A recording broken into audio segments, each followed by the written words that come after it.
서울 목동의 한 병원 응급실로 생후 16개월 된 아이가 온몸에 멍이 든 채 실려왔고 결국 숨지는 일이 있었습니다. 이 아이의 온몸에는 여러 군데 피멍이 들어 있었고 머리와 쇄골 등은 크게 다쳐 있었습니다. 1시간 뒤 병원 측은 아동 학대가 의심된다며 경찰에 신고했습니다. 배안은 출혈로 600ml 이상의 혈액이 차 있었습니다. 전체 혈액의 대부분이 빠져나갔던 겁니다. 그리고 몸에 이제 전체 골절과 이제 멍이 들어 있었는데 팔, 다리, 뭐 쇄골 이런 식으로 이제 골절이 이제 많아요. 그 전날에 그 보육시설에 거기 안겨 있잖아요, 걔가. 그냥 막 그냥 모든 걸 체념하고 놓아버린, 그게 너무 좀 그렇죠.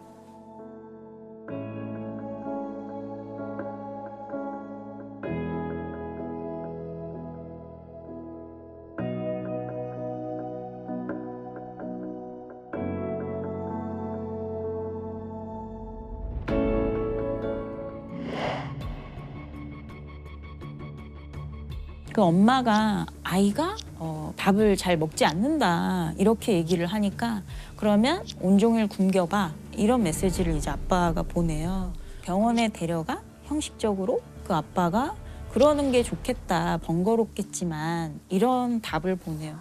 운동기구 같은 막 집어던지는 막 그런 소리가 났고 무슨 지진이 나는 것 같은데 이게 뭐냐고 이게 한두 번도 아니고 죄송합니다 그러고 결국 장 씨가 정인이를 밟거나 던지는 등의 학대를 했을 가능성이 높다고 결론냈습니다.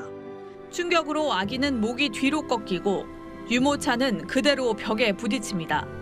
문이 열리자 보호자는 또다시 유모차를 거세게 밉니다. 생후 16개월 입양아 정인이를 학대 끝에 숨지게 해 이 살인 등의 혐의로 재판에 넘겨진 양모 장모 씨가 1심에서 무기징역형을 선고받았습니다. 양어머니 장모 씨에 대해 살인죄를 인정하고 무기징역을 선고했습니다. 남편 안모 씨에게는 징역 5년형이 선고됐습니다. 이 사건에서 이해하기 힘든 대목 중에 하나는 그럴 거면 도대체 왜 입양을 했을까인데 자신들의 친딸을 위한 목적이 가장 컸다는 게 수사기관의 판단이었습니다. 장 씨가 친딸의 성장 과정에서 정서적인 유대 관계를 길러주기 위해 터울이 적은 여자아이를 입양하기로 마음먹었다. 그런데 막상 입양을 하고 보니 쉽게 정이 가지 않자 육아 과정에서 스트레스를 받게 됐고 결국 학대하고 방임하게 됐다는 겁니다.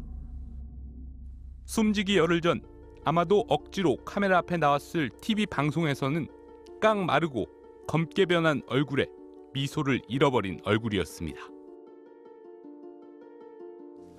당시에도 부모를 조사했던 경찰은 학대로 단정 지을 수 없다며 매번 아이를 부모에게 돌려보냈고 아이는 결국 숨졌습니다. 참변을 끝내 막지 못한 건 경찰이나 아동보호기관, 입양기관 모두의 직무유기라고 비판합니다.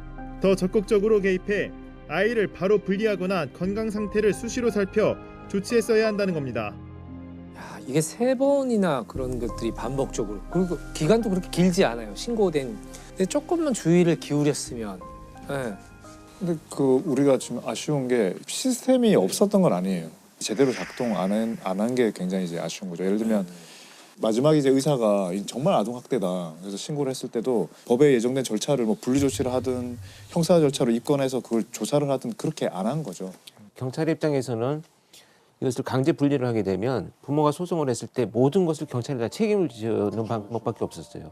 그다음 두 번째는 그 아이를 분리했을 때 데려다 놓을 곳이 없었어요. 그런 문제가 있으면 경찰 입장에서는 빨리 그것을 드러냈어야 되는데 그냥 자기들도 방치를 해왔던 거고 아동보호센터나 입양기관들도 폭력이 있었으면 경찰에서 해결해야지라고 하는 것으로 그냥 미루고 이 시스템이 존재만 하고 있었지 껍데기만 있었지 그냥 돌아가지는 않고 있었던 거죠. 이거 하는 일은 전부 다 꺼리기 때문에 아동학대가 너무 힘들고 나중에 뒤에 민원 당하는 게 너무 시달리기 힘드니까.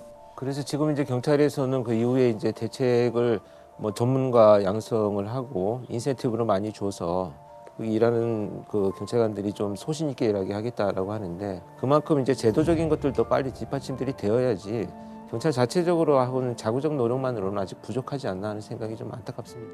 아동학대 범죄의 처벌 등에 관한 특례법 일부 개정 법률안 대안은 가결되었음을 선포합니다. 이에 따라 수사기관은 아동학대 신고를 받은 즉시 수사에 들어가야 합니다. 부모의 자녀 체벌을 법률로 금지하는 방안을 추진하기로 했습니다.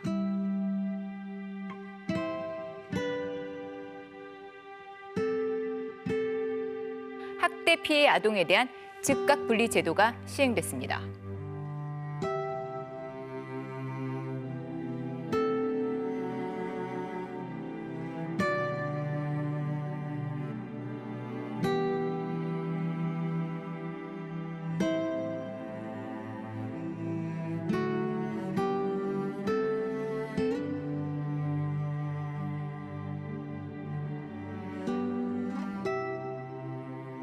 제가 말씀드릴 사건이 굉장히 또 그 분노했던 사건인데요.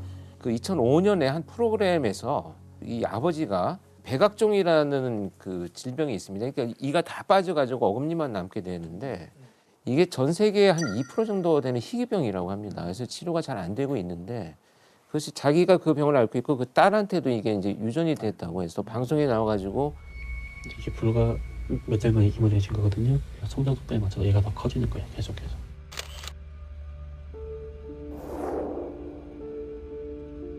나는 돈이 없으니까 사랑을 주는데 아픈 것까지 같이 주는 거 보니까 자기 딸을 위해서 뭐 정말 도와주십시오. 도움이 필요합니다라는 것을 호소해가지고 방송에서 결국 그 이제 소위 어금니 아빠라고 이제 소문이 나서 많은 분들이 안타까우니까 도움을 주기도 했었는데 2017년 9월에 정말 끔찍한 사건이 발생을 합니다.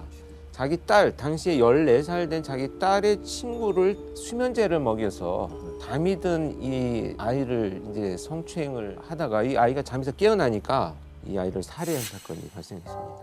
그래서 천사 아빠로 알려졌던 어금니 아빠 이모 씨의 두 얼굴이 속속 드러나고 있는데요. 이영학 사건은 우리 사회를 충격에 빠지게 했습니다. 처음에는 이제 어떻게 된 거냐라고 추궁을 했더니 아내가 죽고 나서 굉장히 우울해가지고 내가 자살을 하려고 음료수에다가 수면제를 넣어두었는데 아이들이 이것을 놀면서 음료수인 줄 알고 먹고 그렇게 사망했다라는. 그런데 부검을 해봤더니 전혀 다른 결과가 나온 거죠. 이제 목에 졸린 흔적, 그다음에 이 수면제가 그 정도의 치사량도 아니고. 딸의 친구를 범행 대상으로 했다는 거 정말.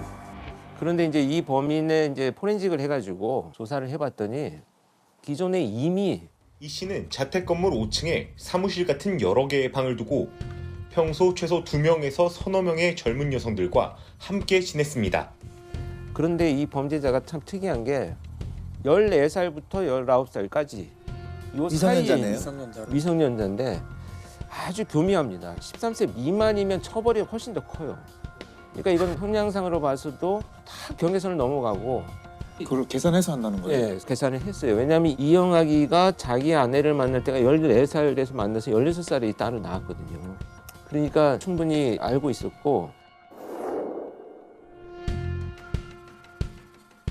단순히 소화기호증이다 이런 이제 분석을 하신 분들이 계셨던데 소화기호증은 13세 미만을 대상으로 하는 거거든요. 이영학이 같은 경우는 단순 소화기호증이라기보다는 취약한 문제를 갖고 있는 사람들을 이렇게 유인을 해서 성범죄를 많이 시도를 해왔다는 거죠. 이 양은 이 씨와 함께 숨진 14살 A양의 시신을 담은 여행용 가방을 차량에 싣고 강원도 영월 야산에 유기한 혐의를 받고 있습니다. 그 포렌식 수사에서 드러난 것은 더 끔찍한 건 뭐냐면 그러니까 이영학이가 자기 딸의 휴대폰에 있는 친구들 사진을 보면서 선택을 했어요. 얘를 데리고 와라. 사실 14살이면 이 문제를 합리적으로 판단할 수 있었거든요. 뭐 주변에 알린다든지 신고를 한다든지. 근데 그런 것이 없이 동조를 하고 또 심지어 자기가 데리고 오기까지 했다라는 것이 이제 공범이다 이렇게 많이들 평가를 하고 있는데 그 배경을 우리가 살펴볼 필요가 있는데 제가 볼 때 이 이영학이는 가정폭력이 굉장히 심했던 것으로 추측이 됩니다.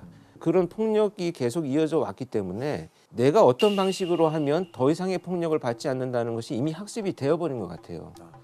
스톡홀름 신드롬이다라고 우리가 얘기하는 것은 피해자가 가해자에 대한 어떤 감정을 교류하는 것으로만 우리가 알고 있는데 폭력을 견디는 수단으로 내가 동조하는 모습이 포함이 되어 있거든요. 이건 사실 연민을 갖는 게 아니고 더 이상 이제 힘들고 괴로우니까 그냥 따라가는 것처럼 보여지는 거죠. 근데 남들이 볼 때는 굉장히 비이성적인데 왜 저러지? 왜 신고 안 하지? 정서적으로 완전히 종속돼 있었던 거네요. 상당한 가스라이팅의 상태였던 걸로 보여집니다.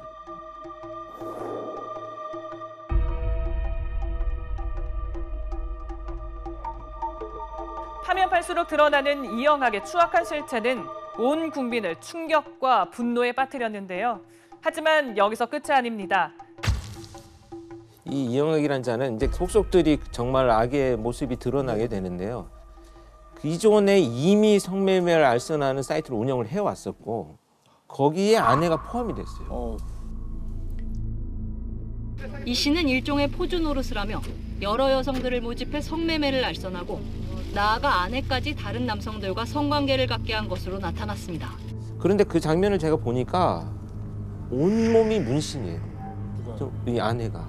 그러니까 옷을 입고 있는 것 같아요. 그러니까 손과 얼굴을 제외하고는 완전 옷을 입고 있는 것처럼 온몸에 문신이 되어 있고 뭐 아주 그 혐오스러운 글자까지 막 이렇게 새겨져 있고 그런 상태에서 성매매를 시키고 그 장면을 또 녹화해가지고 사이트에 올려서 또 수익을 얻고 이런 행위들이 이어져 왔다는 거죠. 아내 최 씨하고 관계가 너무 이상해요. 그러니까 어떻게 이 관계가 어떻게 부부가 될 수 있나 싶거든요. 그렇죠. 그게 이제 그 여러 가지 해석이 가능한데요. 상당한 폭력과 지배 속에서 있었던 것으로 이제 추측이 되고요. 자기가 어릴 때부터 아마 15살, 16살에 이영학과 결혼해가지고 이렇게 살아갔다는 것은 가정의 어떤 그 정상적이지 않은 어떤 것들이 좀 추측이 되는데 이러다 보면 지금 현재 관계를 맺고 있는 사람한테 의존성이 굉장히 높아집니다. 마치 이 상황을 벗어나가지고 뭐 그다음에 나는 어떻게 살아야 되지라고 하는 이런 비합리적인 어떤 의존성이 굉장히 높아져가지고 그 참 합리적인 판단을 못하게 되는 경우들이 많죠. 그 아내 사망 이후에 이영학의 행동이 그 이상한 점이 한두 가지가 아니라면서요. 이제 아내가 사망을 한 것이 이제 본인이 극단적인 자살을 해서 아파트에서 이제 술을 마시고 다투다가 뛰어내렸다 이렇게 얘기를 하고 있는데요. 그날의 행적이 굉장히 의심스럽습니다. 뛰어내렸는데 내려오질 않아요. 그리고 119에 신고를 하고 구급대가 도착하니까 그때서야 나옵니다. 구급대가 심폐소생술을 하고 구조 행위를 하고 있는데 휴대폰을 그냥 하고 있습니다. 그러니까 굉장히 의심스러운 점인데 투신 직후에는 아내 곁을 지키며 오열하거나 하지 않고 휴대전화만 만지작거리던 모습을 보였던 이영학. 근데 여기서 더 한 가지 의심스러운 것은 그 유서가 이 아내가 자필로 쓴 게 아니고 프린트가 된 거예요. 그래서 그 염을 할 때도 자기가 자기 휴대폰을 이렇게 걸어놓고 자기가 녹화를 했어요. 자기 아내를 염을 하면서 직접. 말할 때마다 웃는 눈도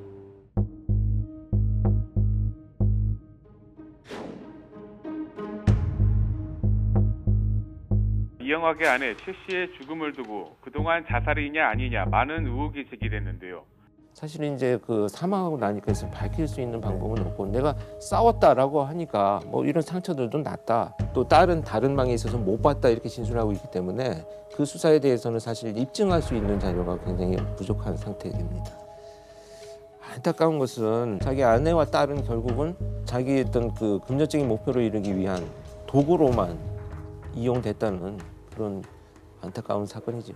이런 현상을 보이는 게 이제 뭐 여러 가지 이유가 있겠지만 사이코패스도 있을 수 있고 특히 경향성으로 봐서는 이 연극성 성격 장애의 경향성이 굉장히 저는 높다고 생각을 합니다. 이게 연극성 성격 장애라는 것은 어떤 관심을 끌기 위해서 굉장히 극적인 드라마틱한 것을 잘 만들어요. 그리고 그 관심이 조금이라도 소홀해지면 막 충격적인 일을 만들어서 어떻게든 관심을 끌고자 하는 이런 그 경향성이 굉장히 높은 사람들인데 이 사람들이 그 성적 중독이 굉장히 높은 경우가 많습니다.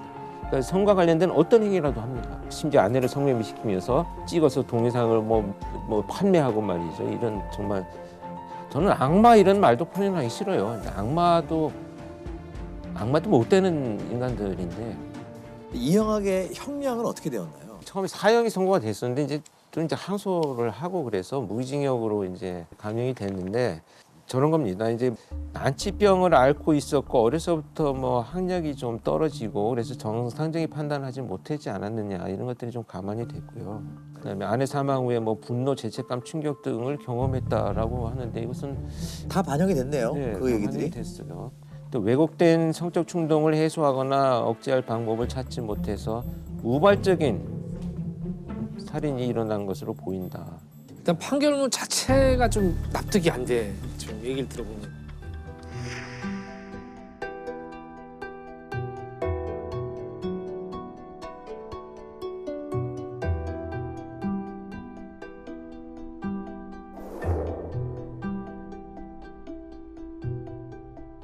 요즘에 많이 들어보셨을 거예요. 가스라이팅.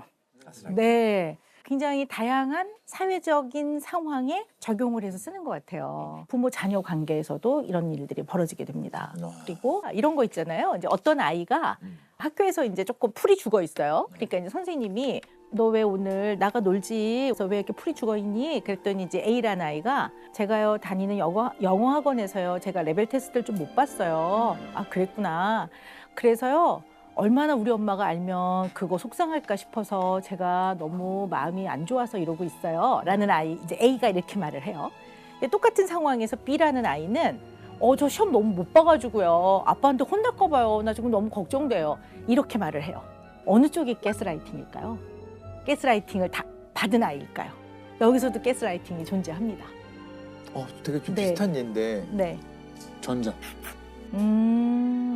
이유를 좀 설명을 해주신다면요? 뭐라고 하셨죠? 근데 이게 왜냐면 복잡해. 뭔가 교묘한 설계가 있는 느낌. 앞에 근데 결국은 같은 얘기 아닌가요? 그러니까 이게 헷갈리는데 되게. 굉장히 헷갈리시죠? 헷갈려요 네. 지금. 근데 무슨 차이지? 계속. 얼핏 들으면 A가 엄마의 마음을 이해하고 엄마의 마음을 잘 공감하는 흔히 말하면 쟤는 어떻게 이렇게 부모가 속상한 걸 알까 이렇게 들리시잖아요. 근데 사실은 B가 훨씬 더 바람직한 거예요. 왜냐하면 A는 내 마음이 중요한 게 아니라 엄마의 마음을 걱정하는 거거든요. 그러니까 우리가 흔히 아이가 시험을 못 보면 속상해하면 이걸 통해서 조금 더 배워서 다음번에 조금 더 네가 한번 또 열심히 해보렴. 이거와 야 너 시험 못 봐서 엄마가 너무 속상해. 이게 이 차이가 있는 거거든요. 그러니까 B는 내가 혼날까 봐 나를 걱정하는 거고 A는 이 상황에서 나를 걱정하기보다는 엄마를 걱정하는 거니까 사실 공감 능력이 좋은 아이이기도 하지만 잘 살펴봐야 될 예라고 볼 수가 있는 거죠. 부모와 자식 간에도 찾지 잘못하면 의도치 않게 가스라이팅이 존재할 수도 있어요. 의도치 않게 정말 우리는 사랑하는 거지만 의도치 않게. 그래서 우리 흔히 말하는 너를 어떻게 키웠는데 내가 너를 얼마나 희생하고 키웠는데 뭐라든가 네가 엄마한테 어떻게 이럴 수가 있니? 네, 뭐 그런다든가 그런다든가 누가 되느냐 굉장히 중요한 것 같아요. 주체가 양육의 궁극적인 목표는 독립이거든요. 독립을 시키는 것, 그 과정에서 힘을 길러주는 과정이거든요. 그러니까 아이가 막 이제 시험 공부하면서 막 짜증을 내면 대부분의 부모가 너 하지 마. 엄마는 안 해도 돼. 이거는 주체가 엄마이잖아요. 근데 얘가 막 짜증을 낼 때 사실 공부는 네가 조금씩 배워가는라고 하는 건데 너가 오늘 할 수 있을 만큼만 해. 울지 않고 할 정도까지만 네가 정해서 해. 그리고 오늘 못한 부분 내일 해도 돼. 내일이 시험인데. 네. 내가 갑자기. 네, 맞습니다. 이게 현실이긴 한데요. 그래서 이게 주체가 좀 다른 거죠. 누가 주체는 무조건 내가 주체인 거죠. 네, 내가 네. 주체가. 그래서 가스라이팅까지는 아니지만 약간 우리가 많이 쓰는 일례가요. 아이가 하면 안 되는 행동을 하잖아요. 위험한 행동을 만약에 할 때 이건 위험해, 하지 마라. 이건 너한테 위험해, 너가 하지 마라. 얘가 주체가 되는 건데요. 너 혼나? 이거는 내가 집에 가서 너를 혼내겠다는 거예요. 이게 되게 다른 거예요. 완전히 다른 의미입니다. 네. 거기다 더 나아가서요. 아저씨 얘 좀 혼내주세요. 뭐 이런 사람들 그거 많이 하지. 성부 폭력인가요? 아저씨 아니 또 우리 호흡하는 어렸을 때 아저씨도 있어. 너 자꾸 울면 망태 아저씨가 경찰서 가서 네. 혼난다고 경찰 아저씨 온다고. 의외로 이런 것들이 마음과 이런 데 약간 조작을 가해서 좋지 않은 영향을 줄 수도 있다는 걸 우리가 좀 알고는 있어야 될 것 같아요. 네. 아니 네. 근데 가스라이팅에서 가장 좀 심각하게 대두되는 문제가 아동학대. 맞습니다. 네, 아동학대는 정말 극단적인 예라고 볼 수가 있는데요. 그러니까 부모는 누구나 생각을 해보면 나를 사랑해줘야 되는 사람들이고 나를 보호해줘야 되는 사람이거든요. 근데 나를 사랑하고 보호해줄 이 대상이 동시에 나를 공격해요. 이게 동일인이야. 이게 얼마나 혼란스럽겠습니까? 이걸 어린아이가 어떻게 극복을 하겠습니까? 거기다가 물리적 힘에 의한 두려움을 공포를 경험하게 됐을 때 이 아이의 심리 상태, 정서 상태에 너무나 좋지 않은 영향을 주게 되거든요. 그것이 극단적인 예가 아동학대인 거죠. 그래서 우리가 아동학대가 동서고금을 막론하고 예전부터 있어 왔어요. 근데 더 대두가 되고 이제 제도적으로 좀 보완이 되는데 제도가 만들어지고 보완되는데 영향을 준 게 98년도 사건으로 제가 알고 있는데 이 사건이라고요. 그 친부하고 계모가 아이들을 학대를 해서 그 누나는 이제 이미 안매장이 됐고요. 살해돼서 안매장이 됐는데 그때 누나 나이가 7살이었고요. 그다음에 그 동생은 이제 구출이 됐는데 5살. 근데 이제 그때 구출이 됐을 때 이 아이 윗속에는 아주 소량의 위액만 남아 있었어요. 그러니까 거의 한 2주 동안 아무것도 먹지 못했다라는 거예요. 5살에 완전히 굶주려서 뼈만 앙상하고 등에는 다리미로 대인 화상 자국이 그냥 다리미 자국이 그대로 있었고 발등은 젓가락으로 찢어져 가지고 아이가 발등이 부어 있는 이제 그런 모습으로 애가 구출이 됐어요.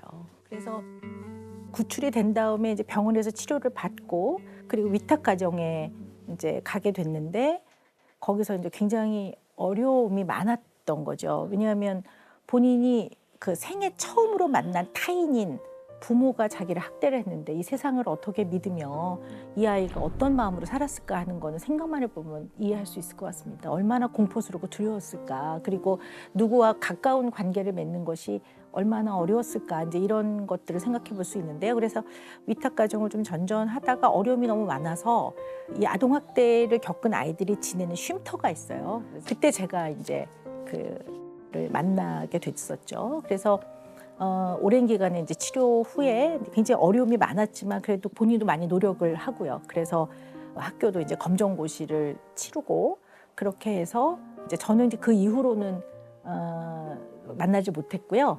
이제 최근에 아마 요 정인이 사건으로 이제 방송국 취재를 하면서 나와서 저도 그걸 통해 확인을 했는데 지금 이제 회사도 다니고 굉장히 잘 살고 있다고 해서 너무나 마음이 안도가 되고 그 어릴 때 그 아이의 얼굴이 이게 기억이 나면서 보고 싶고 그러네요. 너무 그 아이에게 격려를 보냅니다. 얼마나 살기 위해서 각고의 노력을 하면서 살았을까. 어른들이 정말 너무 잘못했구나 생각이 들고요.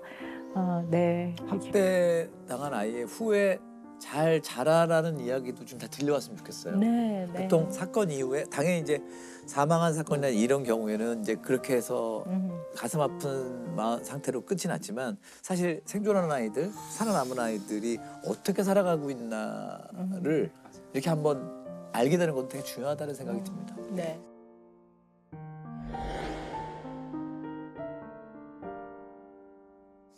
아동학대, 네, 아동학대 법무부에서 2014년 이후로 아동학대 특례법이 만들어진 이후로 아동이 사망한 그런 학대로 사망한 모든 케이스를 다 조사 분석을 하고 있거든요. 전수조사. 이게 어떻게 하면 막을 수 있었을까?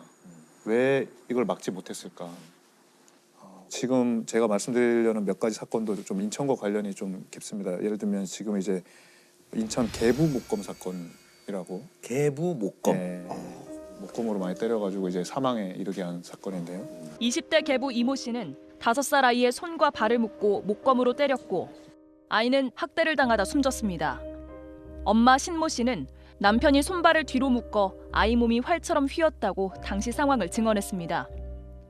여기서 이제 왜 이렇게 했냐에 대해서 이 피고인은 피해자가 거짓말을 하고 피고인을 무시하는 것에 대해서 자신이 어릴 때 모습을 보는 것 같아서 그걸 부정하고 싶은 생각에 그렇게 했다는 거예요. 이 아이의 엄마들은 그 상황 속에서 어떤 행동을 했는지 궁금해요. 엄마도 이제 그때 구타를 당했어요. 그래서 엄마도 다른 데 갔고. 그러니까 엄마가 같이 외출하면서 애는 화장실에 감금해놓고 나가는 거예요. 그 자체 생모가. 중간에 아마 우리가 조금 더 주의를 기울였으면 막을 수 있는 기회가 분명히 있었을 것 같거든요. 네, 있었죠. 그래서 격리 조치도 하고 그 생모가 또 신고도 했었고 그래서 형사처벌 받았어요. 애도 보육원 갔고. 그러니까 근데 이제 여기도 좀 안타까운 점이 이렇게 다시 같이 살겠다고 했을 때 이제 그 아동보호 전문기관이나 이런 데서 승인을 해준 거죠. 2년 넘게 머물던 보육원에서 돌아온 지 한 달 만이었습니다. 그게 상식적으로 아까는 뭐 그게 오랫동안 지속됐다는 걸 안 상태에서 그 아이를 거기다 다시 집어넣는 거는 진짜 호랑이 굴에 집어넣는 거랑 똑같은 거잖아요. 근데 이제 결과를 알아서 그렇지 사실 보육원에 이제 한 2년 있었고 떨어져 있었고 그 엄마가 같이 남편이랑 합쳤고 그럼 이제 뭔가 가정이 회복되어 가나 이런 생각을 했을 수도 있었을 것 같아요. 그리고 이제 이 불안하게 큰 아이들일수록 더 분리불안이 강해요. 그러니까 굉장히 사랑받고 큰 아이들은 혼자도 잘 놀아요. 근데 이렇게 상처받고 큰 애들은 오히려 혼자 잘 못 있어서 말씀대로 지금 즉시 분리 조치를 해도 다시 가고 싶어. 너무 분리 불안이 너무 심해서 죽을 거 그게 그 분리 불안은 그냥 외로운 정도가 아니라 그냥 이러면 죽을 것 같은 그런 공포에 휩싸이는 거예요. 계속 이 아동학대 사건은 뭐 작년 올해 계속 지금 계속 우리 공분을 살 정도로 얘기가 많이 나오고 있어서 사건이 좀 많습니다 이게. 그래서 그 천안 계모 캐리어 가방 사건인데 9살 어린이를 여행용 가방에 7시간 넘게 가둬 결국 숨지게 한 의붓어머니 A씨. 검찰은 A씨에 대해 살인과 아동복지법 위반, 특수상해 등의 혐의를 적용해 구속 기소했습니다. 때린 거 맞습니까? 학대 혐의 인정하세요? 자, 읽어드릴게요. 피고인은 누구가 자기 배로 나온 누구가 자신의 게임기를 피해자가 옮겨놓은 것으로 의심하여 피해자를 계속 추궁하고 이에 피고인의 과도한 체벌과 지속적인 학대로 위축되어 있던 피해자가 실은 피고인이 그 엄마가 옮겨놨어요. 피고인이 위 게임기를 옮겨놓은 것임에도 피해자가 거짓말을 하였다는 이유로 내부 옷방에 있던 여행용 가방 가로 50cm, 세로 70cm 되게 작죠 캐리어가 을 거실로 가지고 나와 피해자 키가 132cm고 어깨 넓이가 34cm, 어깨 넓이가 34cm인데 거기 들어가라고 한 거예요. 이에 피해자가 아니에요, 아니에요라고 말하며 뒷걸음질 치다가 별다른 저항을 하지 못하고 가방 안에 들어가 옆으로 웅크린 자세로 눕자 피해자를 가방에 가두어 두고 12시 10분경 지인들과의 점심 약속을 외출을 하면서 친자녀들에게 1시간에 한 번씩 가방의 방향을 바꾸라고 지시하였고 이에 친자녀들은 진짜 용의주도하다. 근데 귀가를 했어요. 귀가를 해서 자기 친자녀들이 피해자가 가방에서 나오려고 하고 가방 안에 일부러 소변을 보았다라고 말했어요. 그 말을 듣자 피고인은 아직도 피해자가 반성을 하지 않고 반항하고 있다고 여겨서 안방 내부 옷방에서 더 작은 여행용 가방 거기에 들어가도록 지시하고 가방의 뚜껑을 덮고 지퍼를 잠갔다. 의붓 어머니가 가방 2개를 번갈아가며 7시간 넘게 가뒀었다고 진술했습니다. 의붓어머니의 더 잔혹한 학대 사실이 검찰 수사에서 추가로 드러났습니다. 계속해서 피고인은 제2 가방을 세웠어요. 그 안에 있는 피해자의 머리가 바닥을 향한 거예요. 바닥을 향하고 목 부분에 눌리게 되니까 이렇게 거꾸로 됐으니까 그래서 숨쉬기가 어려워진 피해자가 엄마 숨이 안 쉬어져요 라는 말을 하자 그 말을 듣고 피해자에게 정말 숨이 안 쉬어져? 거짓말 아니야? 평소처럼 심리적으로 위축되어 피고인의 추궁에 반대 의사를 표시하지 못한 채 내 거짓말이에요. 아 거짓말이라고.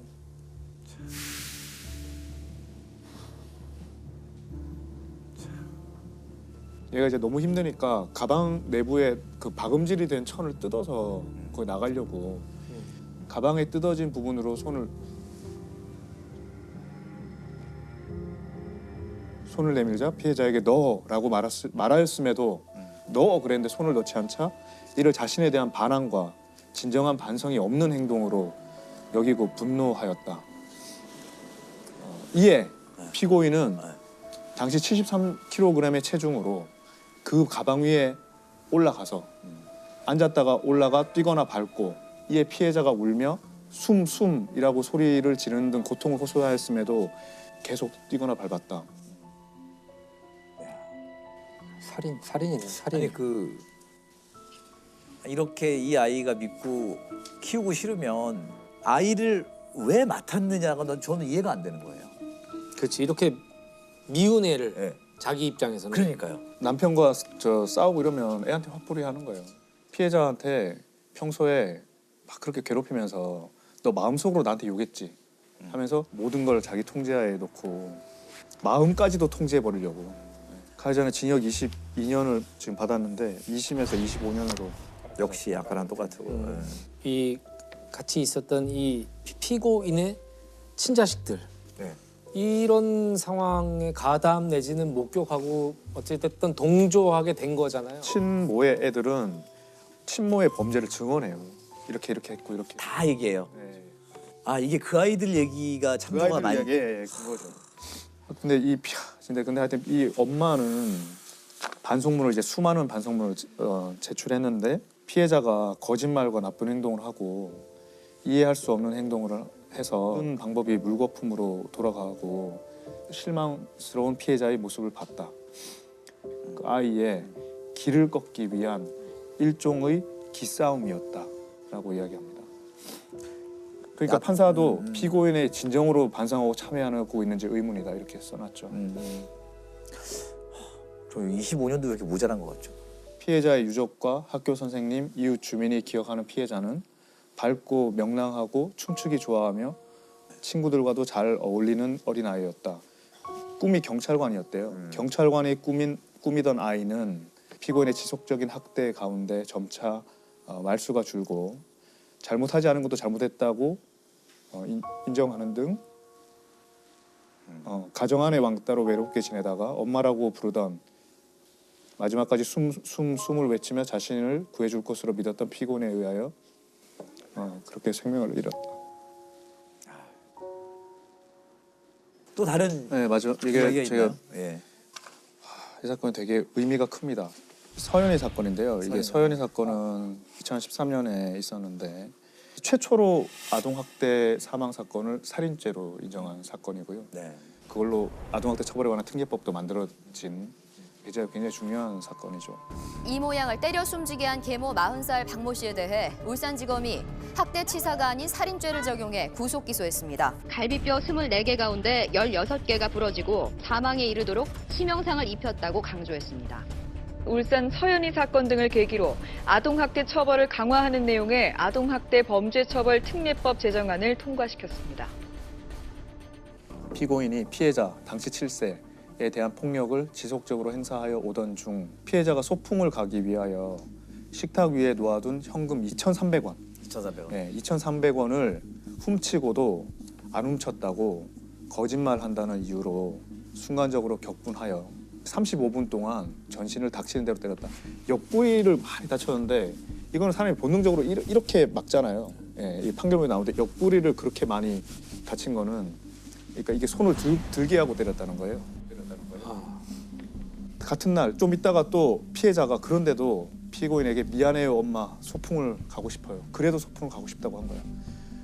했더니 피해자가 물건을 훔치고도 아직도 반성하지 않고 소풍 가고 싶다고 한다는 이유로 재차 격분해서 피해자의 얼굴이 창백해질 때까지 20분 동안 또 추가로 때려요. 머리, 옆구리, 배 등 급소를 무차별적으로 때려 다발성 늑골 골절로 인한 양폐 파열로 사망에 이르게 했다. 늑골이 16개 부러졌고요. 이거 훔쳤다고 이렇게 때렸잖아요. 2,300원. 근데 본인은 그 다음 피고인의 그 범죄 사실이 몇 달 전에 스승의 날 기념 행사를 위해서 학부형들하고 같이 만나서 어느 집에서 회의를 하다가 자기 학부형 그거는 절취하면서 자기 지금 2,300원 지금 훔쳤다고 이렇게 애를 이제 때렸어요. 근데 이게 그 살인죄가 인정이 안 됐습니다. 처음에는. 그래서 피고인이 징역 15년에 처했어요. 그러니까 왜 살인죄가 인정 안 됐냐. 이유는 살인의 고의가 인정되지 않는다면서 상해치사죄를 적용해 15년이 선고되면서 형량이 낮다는 국민적 분노를 샀습니다. 이 피고인이 119에 자기가 신고를 했어요. 심폐소생술도 하고 맨날 이렇게 심하게 때렸기 때문에 이번에만 특별히 죽이려고 때렸을 것 같지 않다 판결 이유가. 그 다음에 머리와 옆구리를 구분해서 머리는 한 대만 때리고 옆구리는 많이 때렸다. 그러니까 머리가 치명적인데 그런 이유로 하여튼 살인죄 고의가 없다고 한 거예요. 그래서 근데 이제 2심으로 갔죠. 2심에서는 이제 살인죄로 인정됩니다. 그러니까 이 비명을 지르고 얼굴에 핏기가 없는 창백한 모습이어서 의학 지식이 없는 박 씨라도 이 양이 숨질 수 있다는 사실을 알고 있었다는 게 달라진 법원 판단입니다. 심폐소생술하고 구해주려고 했던 거 다 거짓말로 본 거예요. 왜냐하면 이 엄마가 어떻게 이야기하냐면 애가 그렇게 죽으니까 심폐소생술을 자기가 막 하다가 도저히 안 될 것 같아서 죽을 것 같아서 한낱 뭐 희망의 끈을 놓지 않고 119에 전화했다는 거예요. 근데 보통 사람들은 먼저 119에 신고를 하죠. 그렇죠. 그리고 119에 신고를 할 때 그 녹음은 돼 있어요. 피해자의 아이의 뼈가 부러지는 소리가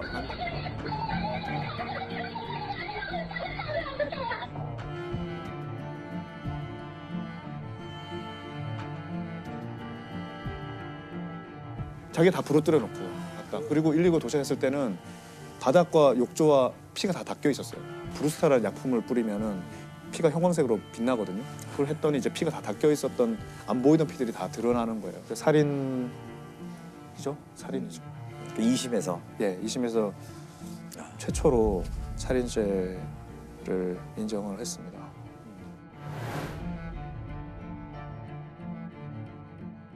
이런 사람한테는 보호자라는 어떤 역할을 영원히 못 맡게 해야 되지 않나요? 느낌이 드는 건 영원히 사회에서 격리시켜야죠. 이런 잔인한 폭력범들은. 근데 이 이야기 마치기 전에 네. 제가 꼭 하나 하고 싶은 얘기가 있어서 그런데요. 분노가 혐오가 되면 안 되거든요. 그렇죠. 그러니까 이걸 보다 보니 공교롭게도 대부분 다 계부, 계모, 많은 사람들이 그런 건 아니에요. 근데 이제 사람들이 이런 사건을 자꾸 보다 보면 저 집 계부야, 저 사람 저 계모야, 이거는 절대로 안 된다고 생각해요. 보세요. 이런 사건들은 사실 아이를 입양하거나 자기 친자식이 아닌데 키우는 그런 수많은 충실히 하고 계시는 분들이 계세요. 이것이 혐오로 가면 안 된다는 거. 실제로 뭐 적지 않은 아동학대 사건들, 친부, 친모 진짜 많거든요. 예. 그런 환경 속에서도 아이를 열심히 키우는 분들이 너무 많기 때문에. 근데 이서연 어린이 사건은 그런 측면에서 굉장히 다른 파장을 많이 일으켰어요. 이게 지금 아동학대 처벌에 관한 특례법이 굉장히 많은 기능을 하고 있거든요. 그 법이 만들어졌어요. 그 전에는 법이 이렇게 강력한 법이 없었거든요. 앞으로 아동을 학대해 숨지게 한 경우 최대 무기징역에 처해지고 아동을 학대한 부모 등 친권자는 친권이 박탈됩니다. 좀 더 여러 가지 장치를 더 만들고 정비를 하자. 그래서 이서연 보고서라는 민간에서 이제 보고서가 작성돼서 우리가 그냥 공문만 하고 넘어가는 게 아니라 그 이전에 모든 아동 학대로 인해서 사망한 사건들을 다 전수 분석을 해가지고 왜 이게 아이를 보호하는 시스템이 작동하지 않았나, 어떤 체계가 이제 만들어진 그런데 큰 의의가 있는 거죠. 안타까운 건 이 사실을 이 가족 말고는 알 수가 없다라는 게 제일 문제잖아요. 아동학대가. 아이가 고발을 하진 않죠. 예, 아이가 할 수가 없죠. 요즘에 보통 기사 보면은 그 의사 선생님들이 폭행당한 흔적이 있다 이래가지고 그럼 고발을 할 수 있는 신고할 수 있는 정도가 아니라 신고 의무가 있습니다. 그러니까 의사, 교사, 그렇죠. 유치원 선생님, 119 구급대원, 아동학대 처벌에 관한 특례법에 신고 의무자들이 쫙 있습니다. 신고 의무도 강화돼 학대 사실을 신고하지 않으면 500만 원의 과태료를 물도록 했습니다. 지금은 애를 때리면 위법이에요. 때려도 되는 줄 알고 있거든요. 그렇게 자라왔기 때문에. 네. 민법상 원래 징계권 조항이 있었어요. 민법 915조에 부모는 징계를 할 수 있는 권리가 있었어요. 올해 폐지했어요. 우리 법무부가 이제 법안을 내서 그걸 폐지를 했어요. 모토가 사랑으로도 때리지 말라 이렇게 해서 부모가 징계를 할 수 있는 권리가 없다는 거. 그래서 이제 이런 사건들을 보면서는 우리가 물론 가정의 문제이지만 그것이 도를 넘는다는 거는 인간이 직감적으로 이게 느낄 수 있잖아요. 그걸 많은 사람들이 이제 자기의 문제라고 생각을 안 했거나 그냥 가정 안의 문제라고 생각을 했을 거라고 추측이 되는데요. 다른 집안의 문제일지라도 좀 의심을 하고 이 아이들이 당하는 문제는 이제 우리 모두가 자신의 일일 수도 있다는 생각으로 그런 자세가 필요하지 않을까? 그게 제일 중요한 거예요. 선생님 말씀대로 우리가 아프리카 속담에 한 아이를 키우려면 온 마을이 필요하다고 했는데 정말 이 아동학대를 막기 위해서 온 사회가 진짜 각자 몫을 다 해야겠다. 모두 관심 가지고 항상 지속적으로 계속 지켜보고 고민의 결과를 또 정부나 보여주고. 그렇죠. 다시 이런 범죄가 생기지 않는 게 목적이니까.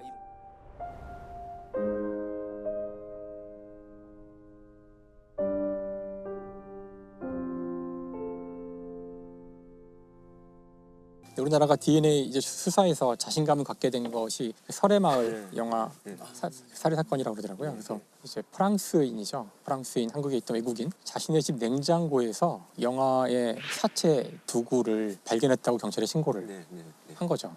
국내 프랑스인들이 많이 살고 있는 서울 반포동의 설해마을입니다. 어제 오랜만에 냉동고 문을 열었다가 수상한 비닐봉지 2개를 발견했습니다. 부인이 넣어둔 식품으로 생각하고 봉지를 뜯자 안에는 꽁꽁원 영화 시신 두구가 들어있었습니다. 냉장고에서? 냉장고에서 굉장히 희한한 사건이죠. 부모가 범인인 것 같다. 왜냐하면 DNA 조사해보니까 가족관계로 나오는 거예요. 국립과학수사연구소의 분석 결과 C씨의 집에서 수거한 귀이개 등에서 나온 C씨 부인의 DNA가 아기들의 모계 DNA와 일치했습니다. 결국 아이들은 C씨 부부의 자식인 셈입니다. 그러니까 사실 DNA가 비슷하게 나오는 경우는 가족밖에 없어요. 그래서 우리나라에서 이제 수사협조를 이 아이들이 바로 그 신고를 한 그 사람의 아이다. 근데 문제는 이제 그때가 2006년인가? 예. 그래서 아직 우리도 초기 단계이기 때문에 그러니까 프랑스에서는 한국의 그런 기술을 믿지 않았고 한국이 뭐 DNA를 거기서 조사를 했다고 좀 쟤네가 뭘 알까? 뭐 이래가지고 무시했었어요. 예, 굉장히 무시하는 분위기였다고 하더라고요.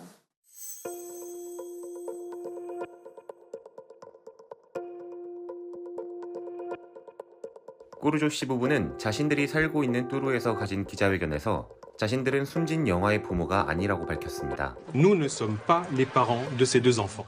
근데 결국은 자체적으로 다시 정밀하게 조사를 해보니까 우리가 샘플도 보내고 해서 맞다는 걸로, 그래서 두 사람이 범인인 걸로. 근데 놀랍게도 아버지는 몰랐다 그러더라고요. 부인이 그걸 속인 거예요.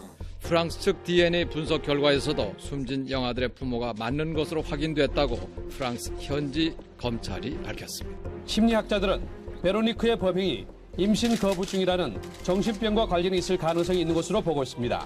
그 임신 거부증이라고 하는 거는 임신하기가 싫은 사람이 임신을 한 경우라고 볼 수가 있습니다. 뭐 생물학적으로는 임신을 했지만 심리적으로는 받아들일 수가 없는 거죠. 아이도 자신의 존재를 숨깁니다. 태반에 더 찰싹 붙어서 이 배가 이렇게 나오지 않게 보이는 이런 특성들을 가지게 됩니다.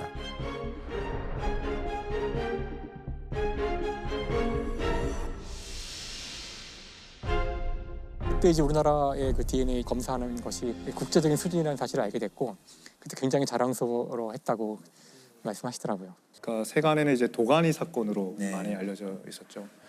그때 뭐 도가니 영화 나오고 또 소설도 나오고 했을 때 이제 온 국민들이 크게 이제 분노했던 사건인데요. 이 사건은 2000년부터 2004년 사이에 그 인화학교라는 학교에서 교직원들이 그 청각 장애인인 그 학생들을 집단적으로 성폭행, 성추행 또는 이제 그냥 일반 폭행을 했던 사건입니다. 그러니까 이 특수학교인데 이제 청각 장애인들을 교육하는 그런 곳이고요. 언어장애가 있는 18살 여학생의 손발을 묶은 뒤 성폭행하는 행정실장. 그때 두 사람 얘기하더라고요. 그래서 확실하냐 이름을 딱 쓰대요. 그 두 사람이 누구였습니까? 학교 생활 보육교사하고 또 교장선생님. 아이들이 성폭행 당했다는 증거를 전혀 정황을 전혀 우리가 캐치를 못하고 과연 이렇게 교사로서 우리가 맞는가.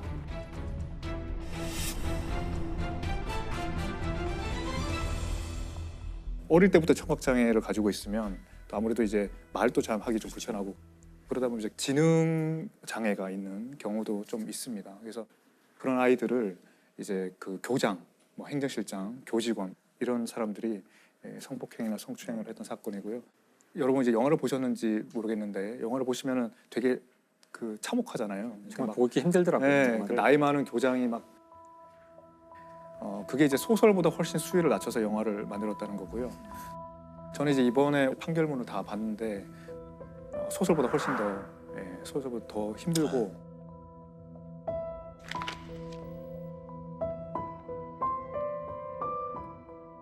아예 뭐 밤부터 새벽까지 막 묶어놓고 성폭행도 하기도 하고 정말.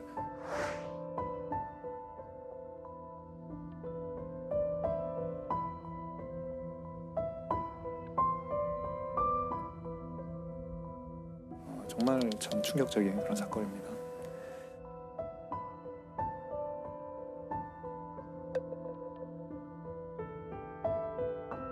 수사 결과 밝혀진 것은 가해자가 이제 6명, 피해자 아이들은 한 9명 정도 나왔고, 근데 뭐 누구나 뭐 짐작할 수 있듯이 실제 피해 규모는 그보다 훨씬 많을 거라고 많이들 생각하고 있습니다. 이렇게 오랜 시간 동안 피해가 있었음에도 좀 뒤늦게 밝혀진 이유가 뭘까요? 한마디로 말하면 좀 폐쇄성 때문인데요. 첫 번째로는 이 학교의 모든 관계자가 다 가족입니다. 그러니까 이사장이 있고요, 교장은 이사장의 맏이고요, 행정실장은 이사장의 차남이고요, 그러니까 이사는 또 부인이고요. 뭐 그런 식으로 처제, 동서 막 이런 사람들이 다 교감, 이사, 이런 감사 다 이렇게 장악하고 있는 거죠. 가족들이 운영하는 학교 법인이군요. 그렇죠. 또 기숙학교입니다. 그래서 이 뭐 출입을 다 통제하고요. 교사들이 있지만 교사들이 여기 들어갈 때 기부금을 좀 불법적인 기부금을 내고 들어갑니다. 뭔가 나쁜 일이 있어도 쉽지 않은 거죠. 그런 게 이제 하나가 있고, 또 하나는 이제 피해자들이 청각 장애가 있으니까 이제 언어 표현을 잘 못하고 피해를 자기가 논리적으로 이렇게 설명하기가 되게 어려워요. 또 이 아이들의 부모님도 굉장히 건강한 분도 있겠지만 장애인들이 꽤 많으셨어요. 그러니까 뭐 청각 장애인이시거나 아버지가 돌아가셨거나 어머니가 또 지적 장애가 있으시거나 이렇게 하니까 여기서 이제 무슨 일이 뭐 아주 그렇게 성폭행 같은 심각한 일이 일어나도 이게 외부에 잘 알려지지가 않고요. 그렇기 때문에 이제 잘 드러나지 않았던 특성이 있습니다.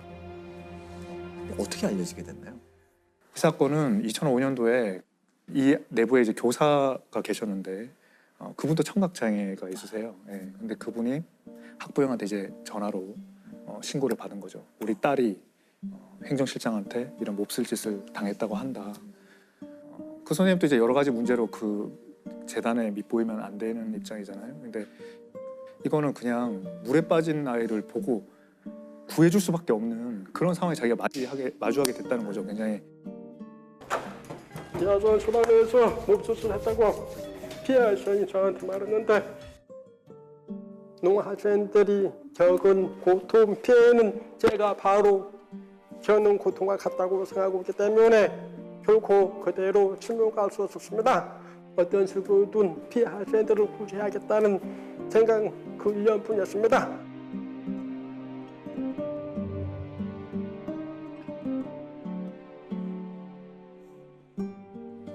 이 사건이 사회적 공분을 그렇게 일으킨 거는 범죄 자체가 너무 끔찍하고 탐욕적이고 막 그런 것도 있지만 그에 못지않게 이 사람들이 처벌을 너무 경매하게 받았기 때문이거든요.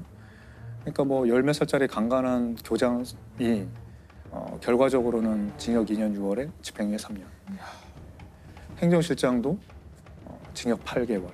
뭐 다른 교사도 뭐 징역 10월, 뭐 징역 6월 뭐 이렇게 너무 받았습니다. 경미한데요. 그리고 뭐 일부는 공소시효가 완료됐다고 아예 서너 교직원은 문제도 안 됐고요.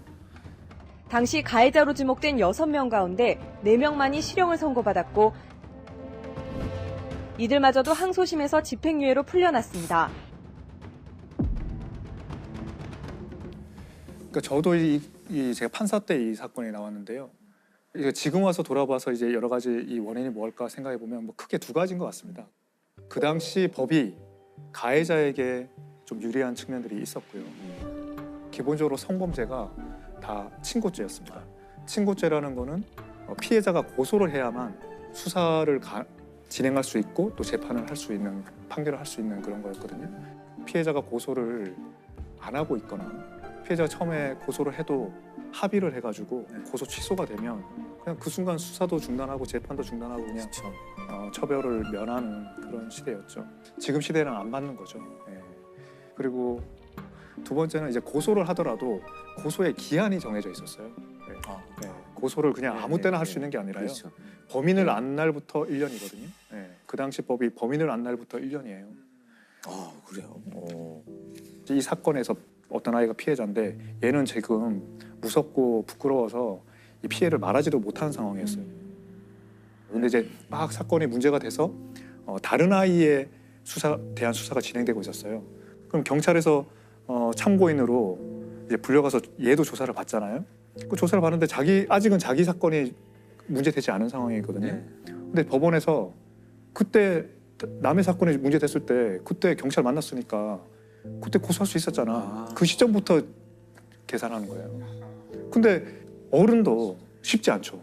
이거 내 사건을 말했을 때 수사가 제대로 될 것인지 불이익은 없을 것인지 무서운데 아이가, 그것도 청각 장애 아이가 그냥 친구가 조사받는데 거기 경찰서 간 적이 있다고 그때부터 1년 전에 있었던 사건을 이제 뭐 고소 못한다 이렇게 판단을 한 거죠. 그래서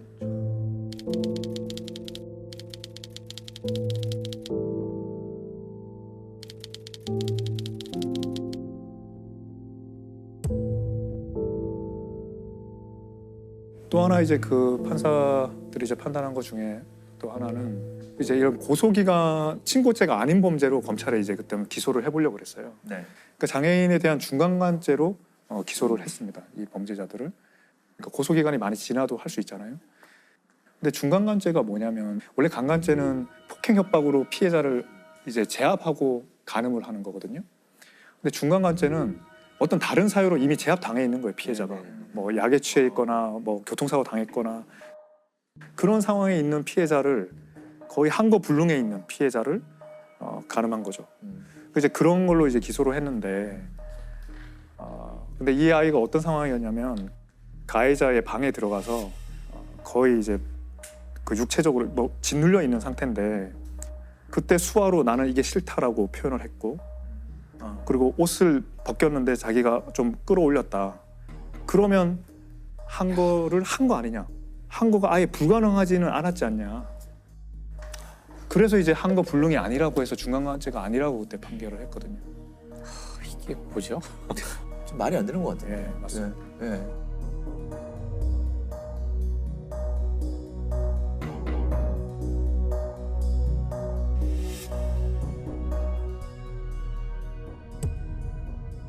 지금도 마찬가지예요. 사실 아동 피해자도 그렇지만 실제 중간간 사건의 유죄를 입증하는 것 자체가 수사기관에서 사실 어렵죠.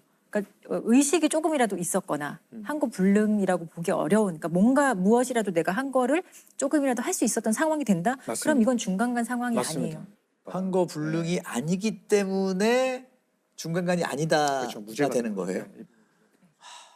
그게 일반인들한테도 그렇게 적용하면 굉장히 너무 엄격하고 불합리하고 정의롭지 못한 판결이 나올 수밖에 없는 그런 해석인데, 이 피해자들은 아이들이고 장애가 있는 아이들이잖아요. 그러면 그런 애들에 대한 해석은 똑같을 수가 없어야 되는 거 아닌가, 그런 생각이 있거든요. 이 경우에 한 거 불능이 아니면 도대체 뭐가 한 거 불능일까? 참. 이 판결이 나오던 선고되던 날 그 법정에서 이 학교의 아이들, 청각장애인 아이들이 많이 와서 봤어요. 근데 그 아이들이 이제 어떻겠어요? 이 선고되는 거 보면서 정말 너무 이제 분노하고 슬프고 이 말로 표현할 수 없는 그런 좌절감을 느꼈을 거 아니에요? 그러니까 그거를 인턴 기자가 이제 썼던 거예요. 그 기사를. 그걸 보고 이제 공쟁 작가가 이거는 내가 소설을 써야겠다 이렇게 마음을 먹었답니다. 근데 그 인턴 기자가 뭐라고 썼는지를 제가 좀 읽어드리겠습니다. 예, 이 소설을 처음 구상하게 된 거는 그날의 법정 풍경을 그린 젊은 인턴 기자의 스케치 기사였다.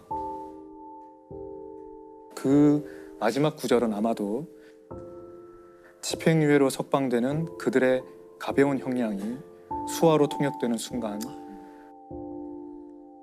피고인 박보현 징역 8개월에 집행유예 2년, 피고인 이강복 징역 6개월에 집행유예 1년, 피고인 이강석 징역 6개월에 집행유예 1년. 검찰 측은 피고인들의 석방에 필요한 절차를 진행해 주시기 바랍니다.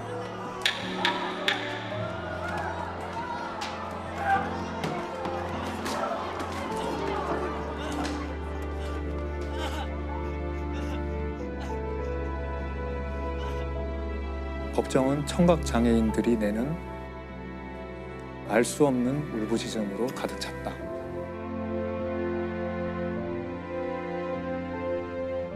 너무 슬픔의 광란의 도가니 뭐 이런 의미로 작가가 쓰지 않았냐 이렇게 추측도 하셨는데, 원래 도가니라는 이름은 쇠를 녹일 수 있을 정도로 뜨거운 어떤 그런 그릇 같은 거라는 겁니다. 또 아니면 이제 슬픔이나 강한 감정에 격정이 들끓는 그런 상태를 말하는 건데, 이 학교, 이 법정 얼마나 들끓었겠어요. 그 좌절감과 슬픔과 분노 이런 걸로 그 도가니를 말하는 거 아닌가, 그런 생각을 했습니다. 그래서 결국 이 소설과 영화가 나온 이후에 좀 변화가 있었나요? 온 국민들이 이제 들끓어지니까 나라 전체가 이제 도가니가 된 거예요. 어떻게 이런 일이 일어날 수 있나. 학교 법인의 사과와 재발 방지 대책, 감독기관 처벌 등을 요구하는 청원방에는 이틀 만에 4만여 명이 서명했고, 영화 도가니가 개봉 일주일 만에 100만 명에 가까운 관객을 동원하면서 대중의 공분을 사고 있습니다. 그러면서 이제 완전히 다른 국면이 이제 펼쳐지게 됩니다. 일단 특별수사팀이 경찰에서 15명이 이제 구성이 됐고요. 예전에 불기소됐던 그런 부분들도 다시 수사를 해가지고. 그럼 원래 기소했던 건으로 다시 기소를 하게 되는 건 안 되지 않나요? 그 재판받은 거는 이제 건드릴 수가 없는 거고 네네. 일단 무혐의한 게 있어요. 증거 부족하다는 걸. 그럼 이제 추가 증거를 찾아가지고 기소를 한 거죠. 예. 예를 들면 행정실장이 그 범죄가 제일 문제가 되는데 밤부터 새벽까지 성폭행하고 묶어놓고 성폭행한 그런 것들이 기소가 되고 징역 12년이 나옵니다. 12년이 나고 2심에 가서 이제 8년으로 감형이 됐는데요. 검찰 구형보다 더 세게 나오고 그리고 인하학교도 2012년에 폐교가 됩니다. 사람으로서 누려야 될 기본적인 권리와 책임을 방기한 사람들, 그것을 관리 감독해야 될 책임이 있지만 소홀히 하고 방기한 우리가 이 자리에 모인 것입니다. 장애 학생 성폭행 사건을 다룬 영화 도가니의 실제 범인인 광주 인화학교 전 행정실장에게 징역 8년이 확정됐습니다. 소설과 영화와 그리고 국민들이 좀 뭔가 판결을 바꿔놓은 느낌이 그렇습니다. 있네요. 그건 국민들의 힘으로 바꾼 거고요. 아주 근본적으로 이제 법이 많이 개정됐죠. 하나는 성폭력에 관한 처벌법이 많이 개정됐습니다. 성폭력 범죄의 처벌 등에 관한 특례법, 일명 도가니법이 2011년에 만들어지고요.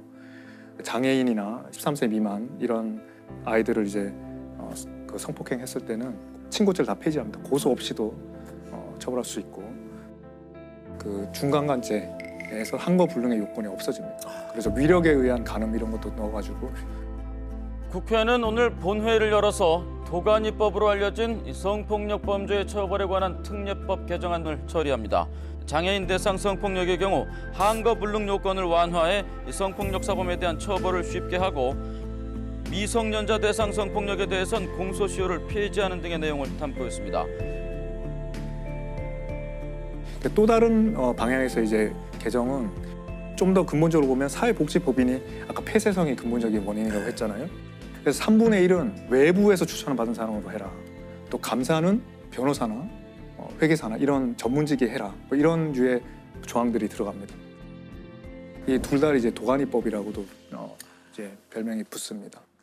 그렇게 닫힌 공간에서는 진짜 야만으로 돌아가는 것 같아요. 그러니까 계속 놔두면 방치해서 놔두면 좀 열어줘야 된다. 닫힌 공간에는 비상구를 마련하고 또 창문을 열고 법이 좀 그런 역할을 할 수 있지 않나 그런 생각을 해요. 언론도 마찬가지고 하지만 그것도 그렇고 저는 뭐 법원도 그럴 수 있지만 우리가 고민해야 될 지점은 우리가 당시에 2000년, 2005년 우리 지난 회의도 밀양 사건 얘기했지만 그 당시에 느꼈던 그 국민들의 어떤 법감정과 지금 2022년에 느끼는 법감정도 사실 다른 것이고 그렇죠.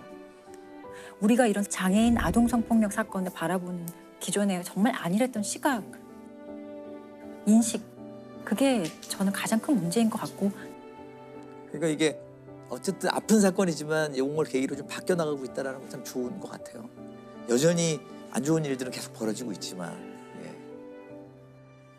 이건 2021년에 인천에서 발생한 사건인데요. 아동학대 사건입니다.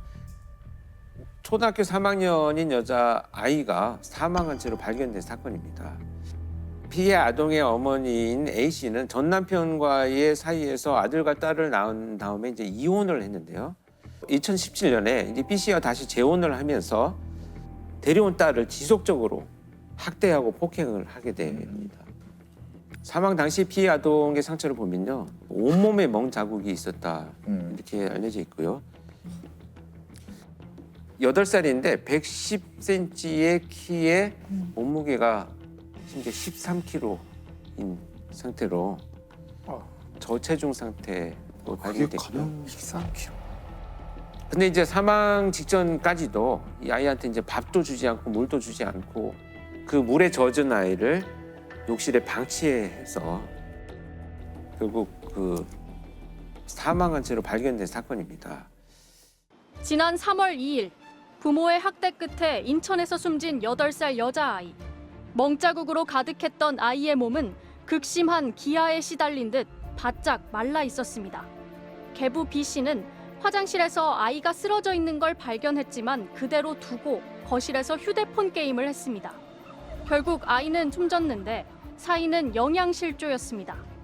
계부는 아이가 말을 듣지 않아 체벌한 적은 있지만 딸이 숨진 당일에는 전혀 때리지 않았다고 진술했으며 친모는 아이를 잘 돌봤고 왜 사망했는지 모르겠다며 혐의를 전면 부인하는 것으로 전해졌습니다. 자, 그래서 이제 부분 재판에 이제 회부가 됐죠. 그런데 이제 학대한 것은 사실이다. 그런데 살인의 고의성은 없었다라고 이제 부인을 하기 시작을 합니다. 근데 이제 이 아이보다 한 살 많은 오빠가 있었어요. 이 부부가 끝까지 부인하는 내용에 반대되는 진술을 이 오빠가 이제 하게 되면서 이 사실이 밝혀지게 됩니다. 여동생이 사망한 당일이죠. 수업이 끝난 후 집에 와서 화장실에서 용변을 보는데 엄마가 얘 또 오줌 쌌다라고 했고 10차례에서 15차례 때리는 소리가 났다라고 진술을 합니다.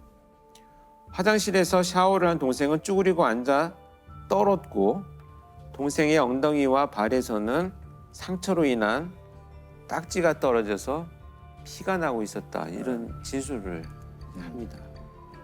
그런데 이 부모의 휴대폰에 학대 장면이 몇 장 찍혀 있는 것, 상처가 찍혀 있는 것, 오빠의 진술과 피해 아동의 상처 사진이 일치해서 아동의 진술이 오히려 신뢰성을 높이면서 결국은 고의성을 인정하게 되는데 결정적인 역할을 해가지고 이 부부한테 이 법정은 결국 징역 30년을 선고를 합니다.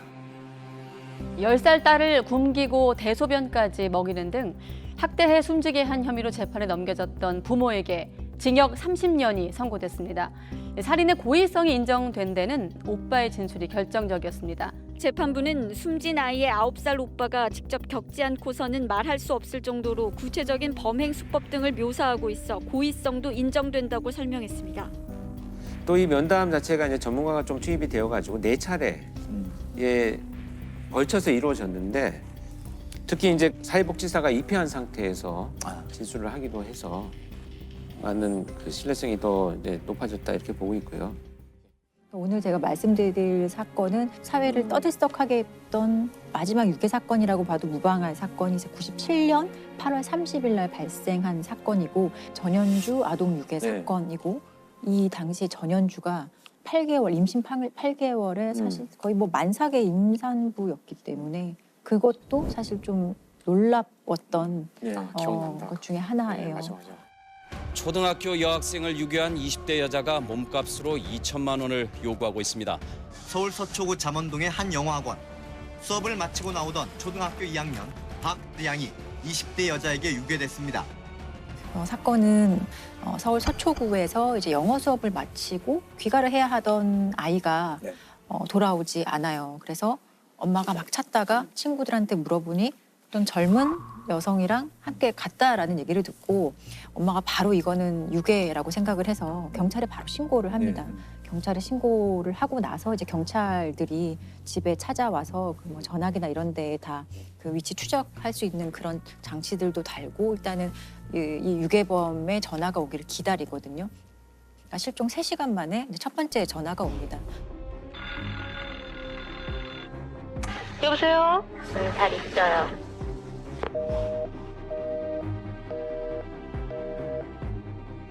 첫 번째 전화는 너무 짧게 통화를 해서 그냥 아이는 잘 있다 요 정도로만 전화를 하고 말거든요. 그래서 통화 시간이 너무 짧아서 어디서 전화가 오는지 그 위치 추적을 그 경찰이 전혀 하지 못해요. 그리고 이게 다음 날 31일이 되어서 다시 한번 전화가 옵니다. 그때는 조금 전화를 길게 해서 이 유괴범의 어떤 전화하는 장소를 특정하는데 이 당시 유괴범의 요구사항이 2천만 원을 가지고 명동 어딘가로 나오라는 얘기를 합니다. 잘 있어요. 우리 애기 뭐 밥은 좀 먹나요? 원하시는 게 뭔가 좀 얘기 좀 해주시겠어요? 2천만 원을 주세요. 2천만 원이요? 아니요, 시간 끌 것도 없고. 한다거나 딴 짓을해서 그 카드가 우리 손에 못 들어오면 그렇다면 못 보는 거지. 아, 그러면은? 어디서 전화를 했는지 발신 추적을 했더니 명동에 있는 한 공중전화에서 발신 이력이 있다라고 해서 그 공중전화를 사실 거의 떼가서 거기에 있는 지문까지 채취를 하는 식으로 사실 노력을 하거든요. 이 당시만 해도 아직 이게 공개 수사가 되기 전이에요. 그래서 사회적으로 사람들은 다 몰랐던 상황이고, 그래서 이제 공중전화 인근에 있던 시민들에게 인상착의를 물었는데 시민들이 키가 작은 젊은 여성이었다 이런 얘기를 합니다. 그리고 이후에 같은 날 밤 9시에 한 번 더 전화가 오거든요. 그날 전화에서도 다시 똑같은 얘기를 합니다. 2천만 원을 가지고 어디로 오라라고 얘기를 하고, 근데 이미 명동에서 발신된 이력이 있기 때문에 형사들이 명동에 이미 가 있었거든요. 그래서 전화를 통화하는 동안에 이 발신의 위치를 확인을 하거든요. 그러니까 명동의 한 카페에서 전화가 걸려왔다는 걸 확인하고, 전화를 거의 하는과 동시에 경찰들이 그 현장 카페에 막 올라가요. 출입문도 하나밖에 없었고, 출입문도 이제 봉쇄를 하고 현장의 카페 안에 있던 사람들을 이제 다 확인을 하는데, 당시에 13명이 있었고 12명의 여성과 한 명의 남성이 있었다고 하거든요. 그중에 특히나 이 전현주는 당시에 임신을 하고 있었는데, 누가 봐도 임신부의 모습이기 때문에 지금 너무 내가 놀라서 너희가 이렇게 경찰이 들이닥쳐서 출입문도 봉쇄하고 사람들을 막 조사하니 아이가 너무 막 놀라서 내가 바로 병원을 가봐야겠다 이런 식으로 해서 현장을 자꾸 나가려고 해요.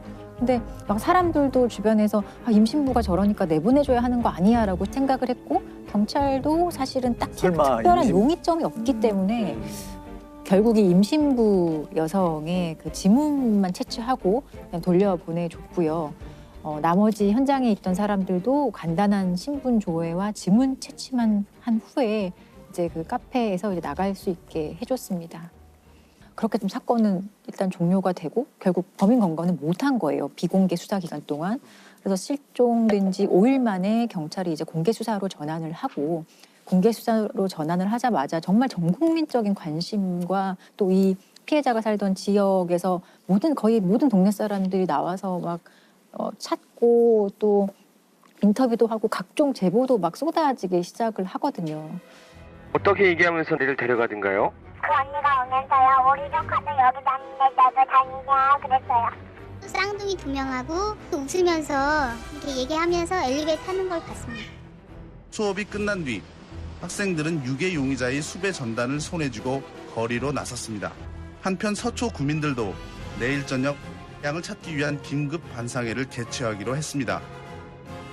그런데 계속 잡지 못하다가 한 9월 11일경에 어떤 중년 남성한테 전화가 와요. 경찰에. 전현주의 아버지였어요. 그래서 왜 전화를 했는지 들어봤더니 전현주가 집에 며칠째 들어오지 않는다. 내 딸이 들어오지 않는데 내 딸 집 앞에 며칠째 계속 형사들이 좀 왔다 갔다 한다. 왜냐하면 그때 카페에서 있었던 그 안에 사실 범인이 있는 거잖아요. 현장에 그 13명에 대해서 경찰이 계속 확인을 좀 했던 거예요.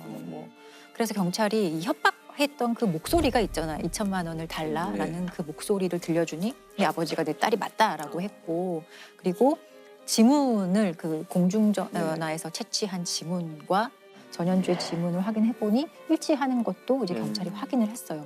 그래서 전현주가 이제 범인으로 완전히 특정이 되고, 결국에는 실종 14일째에 그 전현주는 신림동의 한 여관에서 체포가 됩니다. 아이는 어떻게 됐죠?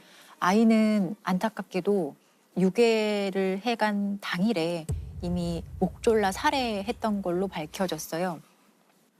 이후에 집에 전화하면서 돈을 요구했을 때도 이미 아이는 세상에 없었던 상황이거든요. 오늘 검거된 방대한 유괴 용의자 중 한 명인 전현주 씨가 지금 서초경찰서로 압송되고 있습니다. 경찰은 전 씨가 일단 1,000여만 원의 카드비 때문에 신결동집이 차압당한 적이 있는 데다 지난 1일까지 값으로 껴있던 300여만 원의 카드빚을 갚지 못해 범행을 저지른 것으로 일단 보고 있습니다. 오늘 오후 12시 30분쯤 서울 사당동 51살 이모 씨의 2층 건물 지하실에서 방향은 싸늘한 시신으로 발견됐습니다. 양은 목이 졸려 숨진 듯 목지 위에 상처가 있었고 입과 코에는 청색 테이프가 붙여져 있었습니다. 아니 실종 14일째면은 흔히 말하는 골든타임을 놓친 거 아닌가요? 네, 실종 사건의 골든타임은 3시간이에요. 3시간 이내의 아이를 찾으면 생존 확률이 75%이지만 그 시간 안에 찾지 못하면 사실 사건도 장기화되고 아이가 살아있을 확률이 현저하게 확 떨어지는 거라고 하거든요. 이미 14일이라면은 아동 유괴 사건에 있어서는 상당히 시간이 좀 지체가 된 거고 골든타임은 사실 놓친 거죠. 그렇지만 어머니는 바로 유괴임을 직감하고 경찰에 신고를 했지만 빨리 했는데. 예, 어머니의 빠른 대처에도 불구하고 저는 이 사건이 제대로 해결 안 된 것 같아서 더 마음이 아파요. 부모의 제보로 범인을 알았다라고도 되게 아이러니하네요. 그렇죠. 아버지조차도 이거는 용서받을 수 없는 범죄라고 판단을 했었던 거고 나중에 이 전현주의 진술서라든지 이런 네. 거에 보면 아버지가 자살하라고 했다고 또 했다고 얘기가 되어 있어요. 아버지가 당시에 고위공직자였어요. 예, 꽤나 괜찮은 집안에서 유복하게 자라왔던 사람이고 외국 유학도 갔다 오고 다시 귀국해서 환경도 나쁘지 않은. 나쁘지 않았어요. 문예창 작가의 새로 대학을 가서 자기가 하고 싶은 것도 하면서 그렇게 살아왔고 그 과정에서 당시 남편을 만났다고 해요. 남편을 만났는데 이제 극단을 운영하고 그런 것도 별로 수입이 좋지 않고 극단도 좀 운영 상태가 안 좋고 재정 상태가 좀 열악해졌고 전현주 본인도 좀 낭비벽과 사치가 좀 심했다고 해요. 그러다 보니 빚이 생겨났고 이 빚을 해결하기 위해서 아이를 유괴해야겠다. 그리고 당시에 이 아이가 세련된 옷차림을 하고 있었기 때문에 저 아이를 유괴하면 내가 원하는 정도의 돈은 받을 수 있지 않을까라는 말도 안 되는 판단을 한 거죠. 박대양을 유괴 살해한 혐의로 사형이 구형됐던 전현주 피고인에게 법원이 무기징역을 선고했습니다. 서울지방법원 형사합의 21부는 8살짜리 어린이를 유인해 목졸라 살해하고서도 아직 살아있는 양 피해자의 어머니에게 돈을 요구한 피고인의 행위는 죄질이 무겁다고 밝히고 전 피고인에게 무기징역을 선고했습니다. 정말 이런 말도 안 되는 되게 웃으실 수도 있는데 진돗개를 숭상하는 모시는 진돗개교 사건이라고 있었어요. 진돗개교. 네, 2014년에 이제 일어났던 일인데 2014년 8월 14일에 수상한 아동 실종 신고가 경찰에 접수가 돼요. 아들을 잃어버렸다라고 막 울어요. 어떤 엄마가 와서. 근데 그 아이를 어디서 언제 잃어버렸습니까? 라고 물어보니까 아이가 잃어버린 시점이 이미 한 달이 지난 거예요. 그럼 그동안 신고 안 하고 뭐 했냐라고 물어보니까 내가 찾을 수 있을 거라고 생각했다라고 얘기하고 조금 수상한 얘기를 많이 해요. 그래서 경찰 입장에서도 단순 실종 사건은 아니겠다라는 생각으로 이 아이의 행방을 막 찾기 시작을 하거든요. 그래서 주변의 그 아동 보호시설 140여 군데도 조사를 해보고요. 엄마라는 최 씨 주변도 많이 탐문을 해요. 그런데 한 5개월 동안 계속 수사를 해봐도 전혀 어떤 혐의점이라든지 의심할 만한 부분을 결국 찾지 못해서 이 사건이 이제 미제로 남게 되거든요.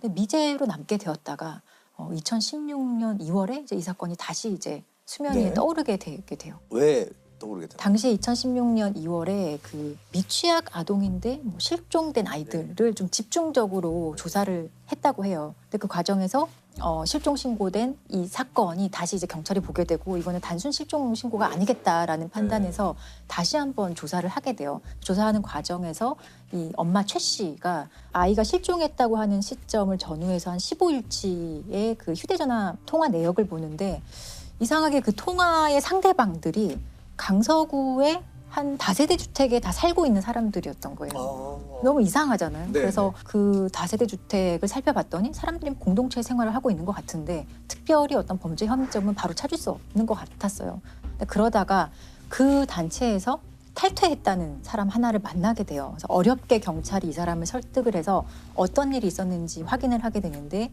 놀랍게도 이 사람이 증언하는 것은 2014년 7월에 한 아이가 있었는데 그 아이를 교주격인 A라는 사람이 폭행을 하다가 사망을 했고 야산에 묻었다라는 얘기를 합니다. 이 강서구 다세대 주택에 살고 있는 이 단체가 진돗개를 모시는 사이비 종교 집단이었던 걸로 밝혀지게 된 거예요. 악귀에 쓰였다면서 3살 아이를 때려 숨지게 하고 시신을 유기한 사이비 종교 집단이 범행 3년 만에 경찰에 붙잡혔습니다. 서울 주택가에서 공동체 생활을 하는 이들은 영물로 여기는 진돗개가 짖었다는 이유로 아이를 잔혹하게 숨지게 한 것으로 드러났습니다. 정체가 뭡니까 진돗개교? 진돗개교가 그냥 진돗개를 모시는 거예요, 한마디로. 진돗개가 거죠. 신인 건가요? 신인 거죠. 일종의 신인 거죠. 그러니까 진돗개한테 일단 다 존댓말을 해요. 먼저 내려가시지요 이런 식으로. 또 사당도 마련해 놓고 진돗개를 위한 어떤 의식을 거행을 하고, 그리고 이 신도별로 각각 진돗개를 모시는 어떤 역할이 있었던 거예요. 어떤 사람은 진돗개의 어떤 뭐 수건을 빨아주는 사람, 앉는 사람, 그리고 뭐 목욕시키는 사람, 이런 식으로 각각의 역할 분담이 있었고, 동네 주민들의 어떤 증언을 들어봐도 모시는 모습이 누가 봐도 사실 보였던 거예요. 일단 이상하다라고 느꼈지만 사실은 뭐 딱히 어떤 범죄 혐의점은 없었기 때문에 이상한 사람들 정도만. 그 정도로만 생각을 했던 거였는데, 이제 알고 보니 그 진돗개를 숭상하는 그 잘못된 믿음을 가진 집단에서 아이를 학대하면서 이제 사망을 하게 한 사건을 이제 경찰이 찾은 거죠. 아이를 왜 학대했을까요? 처음에 진돗개가 아이를 보고 막 짖었다고 해요. 아이는 뭐 한 3살 정도 되는 아이였는데, 그때 이제 진돗개교의 교주 같은 사람이 진돗개가 이렇게 아이한테 짖는 거는 이 아이에게 어떤 귀신이 쓰여 있어서 그렇다. 이 귀신을 내쫓기 위해서 아이를 좀 때려야 한다라는 식으로 처음에는 가벼운 폭행으로 시작했다가 그 폭행 정도가 사실 당연히 심해질 수밖에 없거든요. 그리고 결정적으로 아이가 사망한 날이 2014년 7월 7일이었다고 하는데, 그 당시에 아이가 좀 대소변을 못 가리고 계속 좀 칭얼대고 이러니까 좀 더 심하게 아마 때렸겠죠. 그렇게 돼서 아이가 갑자기 사망을 하고, 그 과정에서 친엄마가 다 보고 있었어요. 친엄마는 가만히 있었어요. 친엄마는 아무런 뭐 말리거나 그런 것들을 전혀 하지 않았죠. 그런데 더 놀라운 것은 이 아들이 사망한 후에 이 사람들의 행동이에요. 이 사망한 아이를 흔적을 없애야 될 거잖아요. 그래서 어떤 전주의 야산에 이 아이를 묻기로 합니다. 그래서 아이의 시신을 묻어요. 묻고 다시 집으로 왔는데 생각해보니 거기 멧돼지들이 많이 다닌다는데 멧돼지가 혹시나 아이를 묻어놓은 곳을 다시 파서 아이가 드러나면 어떡하지? 라는 그런 불안감이 엄습해왔나 봐요. 그래서 다시 이들이 내려가서 아이의 시신을 꺼내요. 그리고 그 자리에서 화장합니다. 아이의 시신이 불태워버리거든요. 그 과정에 엄마가 다 참여를 했어요. 그러니까 좀 믿기 어려운 일이지만 실제로 일어났었던 일이라는 거에 좀 충격적이죠. 이 엄마가 그럼 경찰에 왜 실종 신고를 했느냐. 그것은 그러니까 자기들의 범행이 발각되지 않도록 하기 위한 혹시나도 모를 수사에 대비한 어떤 그 혼선을 주는 그런 목적이었고. 실종 신고가 너무 늦은 거죠. 그렇죠. 이것까지 이 엄마는 이제 교주와 그 진돗개교 사람들이 시키는 대로 하게 됩니다. 근데 이들 처벌 어떻게 받았나요? 그 엄마 최 씨는 이제 10년 형이 선고가 되고요. 아이를 직접적으로 이제 학대해서 사망하게 한 사람은 13년 형이 선고가 되고. 그러니까 죄 질에 비해서는 어떻게 보면 형량이 적은 편인 것 같습니다. 가슴 아픈 얘기네요. 이게 이렇게 좀 호응행랑하잖아요. 이런 종교에 빠지는 심리가 뭘까요? 뭐 기본적으로 사실 사이비 종교에 빠지는 심리하고요. 사기 범죄에 속는 심리가 좀 유사한 메커니즘을 갖고 있어요.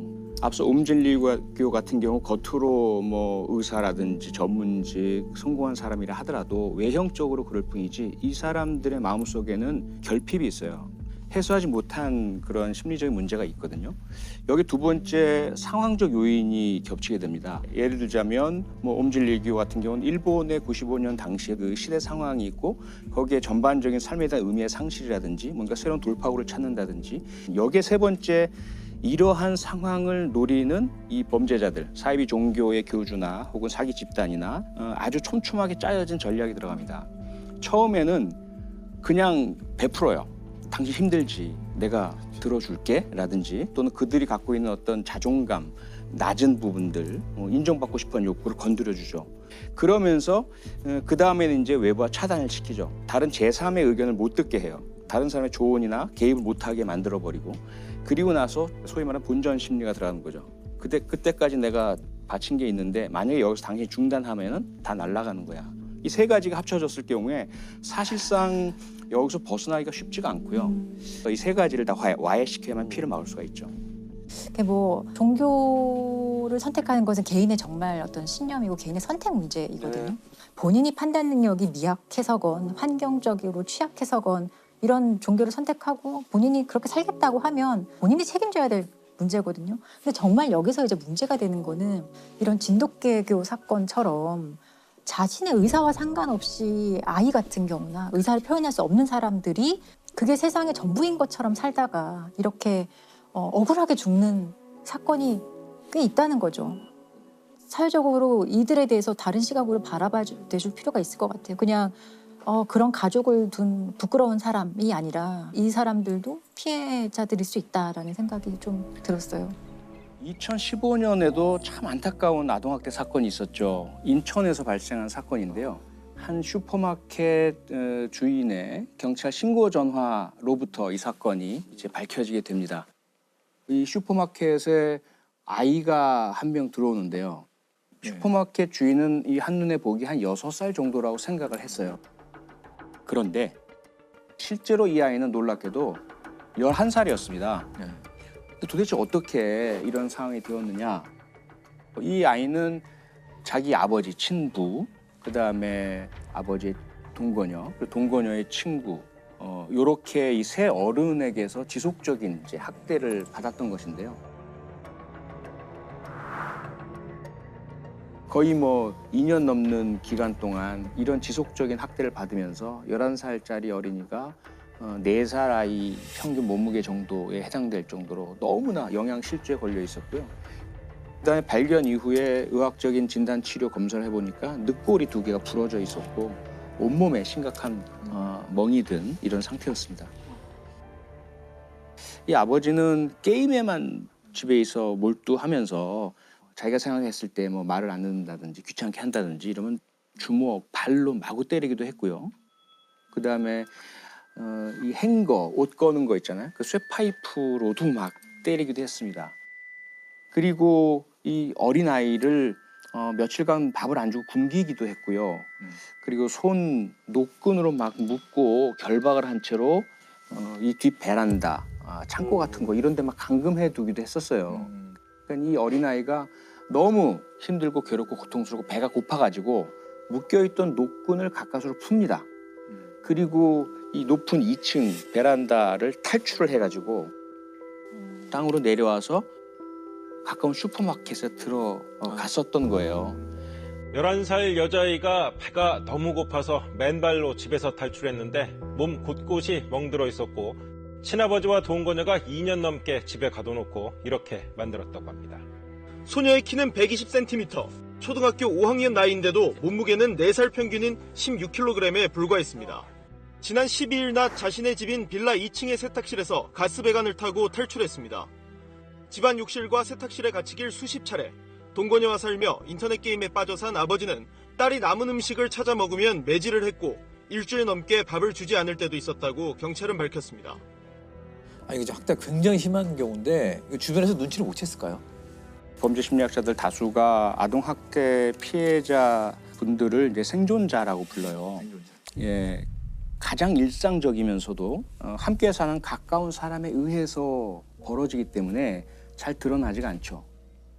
결국 아주 심각한 중상해나 커다란 사건이 되어서야만 밝혀집니다. 그래서 아동학대는 어떤 범죄보다도 암수 범죄가 많죠.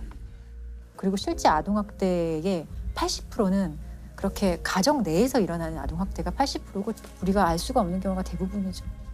그래서 이 사건을 계기로 정부에서는 장기 결석 아동들, 학교에 가야 하는데 오지 않는 아동들에 대한 전수조사를 실시하게 되었습니다. 학대를 당한 딸은 학교를 2년 넘게 결석했지만 교육당국의 손길은 미치지 못했습니다. 아동 관리에 허점이 드러난 건데요. 정부가 부랴부랴 장기 결석 학생에 대해 전수조사에 나섰습니다. 요즘 아동학대에 대한 그 법과 그 인식이 굉장히 높아지고 있는데 여전히 좀 부족하다는 생각이 많이 들어요. 여전히 부족합니다. 여전히 부족하고요. 앞서 제가 이제 생존자라는 표현을 말씀드렸지만 사실 아동학대는 그 자체가 트라우마로 작용하고 상당히 심각한 그런 피해 후유증으로 남게 되죠. 2013년에 미국 여러 대학에서 한번 연구를 해봤어요.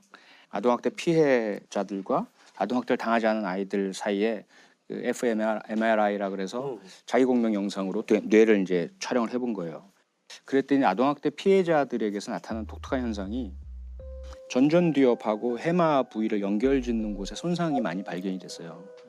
그 영향은 뭐냐면 불안, 두려움, 초조 이런 것들을 잘 이렇게 견뎌내기 힘들게 되고요. 정서 관리가 어려워지고 상당히 좀 장기적인 후유증이 남을 수 있는 그런 상처가 발견이 되는데 문제는 과거엔 대놓고 폭력과 학대를 저질렀다면 이제는 아동학대가 처벌받는다는 걸 아니까 몰래 숨어서 그리고 지능적으로 눈에 보이지 않는 부위에 대한 폭력과 학대를 저지른다든지 정서적 학대를 한다든지 이런 일들이 많이 벌어지고 있어서 결국 아동이 받는 충격은 다른 아이들은 나보다 행복하게 살고 있는 것 같은데 나만 이렇게 괴롭고 모욕당한 것 같아 라는 느낌을 갖고 있다면 이 외부적인 몸의 상처는 없어도 마음의 상처는 더 심하거든요. 여기에 대해서 과연 우리가 친권자, 양육권자들로부터 아이들을 지켜주고 새롭게 그 나이 또래에 맞는 애정과 관심과 양육을 해줄 사람에게 보호를 제대로 찾아서 연결해 주느냐? 그렇지 못하고 있죠, 아직까지. 이제 막 범죄 영화 같은 거 보면 가정폭력이나 아동학대를 당했던 경험에 범죄자들이 꽤 있었거든요. 실제적으로 피해자였던 사람이 나중에 가해자가 되는 경우가 있나요? 그 우리가 잘 아는 연쇄살인범들 유영철, 정남규, 강호순 아동학대 피해자입니다. 어린 시절에는. 그렇다고 해서 우리가 그런 강력범죄자들에게 면죄부를 줄 수는 없어요. 조소도 안 되고 정당화의 논리도 안 됩니다. 왜냐하면 아동학대 피해를 당한 절대 다수는 절대로 내가 당한 거를 다른 사람에게는 하지 않겠어라는 결심을 합니다.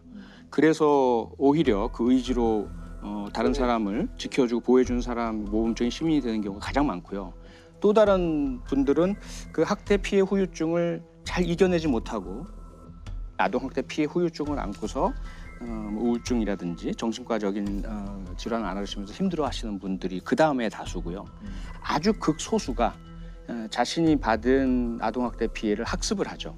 그리고는 다른 방법은 자기가 알지 못하니까 자기에게 욕구 불만이 생기거나 분노가 생기거나 또는 갈등이나 누군가와 다툼이 생기면 그걸 자기가 받은 것과 똑같은 방식으로 학습한 내용을 학대하고 폭력을 저지르게 되는데요. 가장 대표적인 사건 중 하나가 2010년에 발생했죠. 양천구 신정동의 옥탑방에서 발생했던 살인 사건에 대해서 말씀드리고자 합니다. 웃음소리가 기분 나빠서 살인했다라고 알려졌던 사건이에요. 이 사건의 범인이 33살이었는데 10여 년간 교도소에 복역하고 있다가 출소한 친구였어요. 근데 그 사이에 세상은 많이 바뀌었잖아요. 자기가 나와서 새로 적응하고 살려고 노력을 했는데 건설 현장에서 이제 일하는 것밖에는 할 수 있는 게 없고 그래서 그날도 토요일인데 2010년 8월 7일이었죠.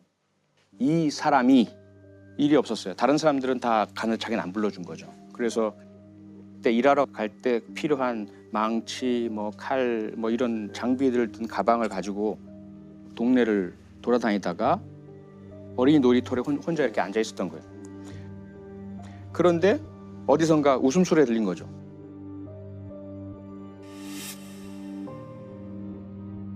나는 이렇게 비참하고 미래도 희망도 없고 이렇게 절망적으로 앉아 있는데 너희들은 뭐가 이렇게 기쁘고 행복해? 라는 그런 이제 순간적인 생각이 들어서 소리 나는 곳을 찾아 들어갔더니 내 식구가 사는 옥탑방이었어요.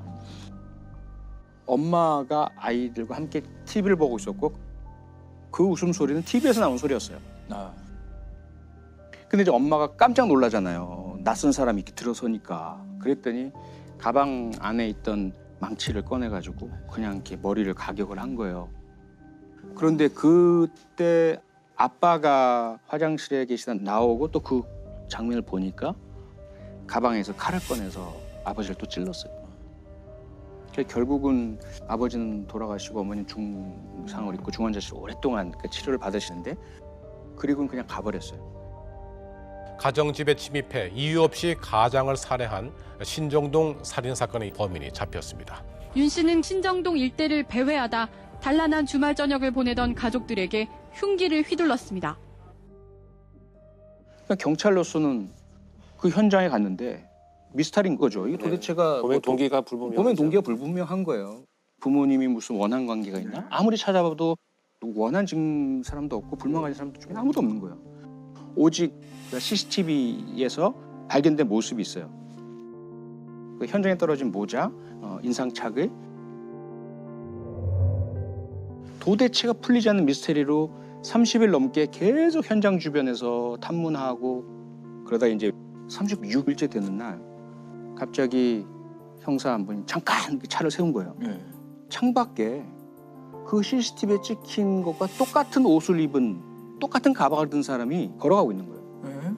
그래서 다짜고짜 가서 왜 그랬어? 라고 질문을 했더니 경찰서에 가서 말씀드릴게요. 그러니까 이 사람은 멀리 도망갈 의사도 없었고 그럴 요량도 없는 상태였어요.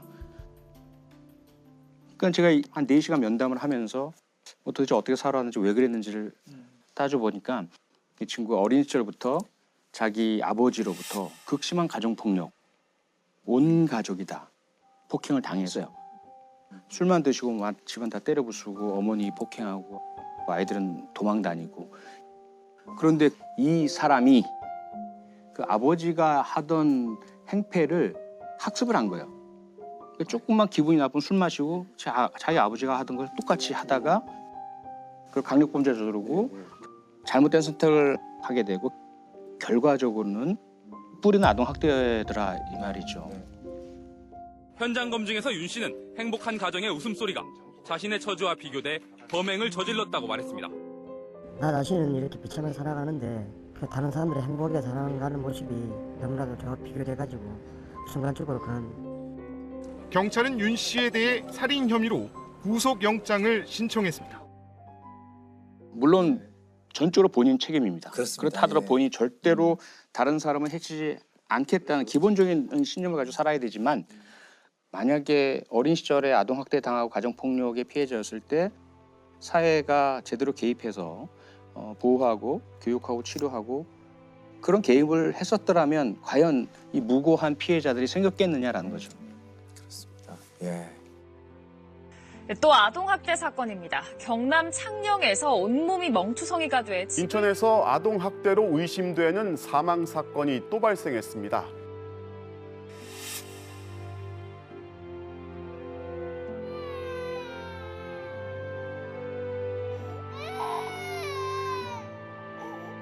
저희가 알스범잡하면서 가장 얘기 들을 때 마음 아픈 게 아동학대 얘기였던 것 같아요. 저희가 지금 몇 차례 다뤘는지 모릅니다. 시즌 1부터 시작해서.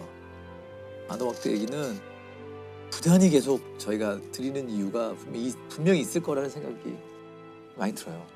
지금 이 순간에도 아마 발생한다는 것이 가장 두려운 얘기죠.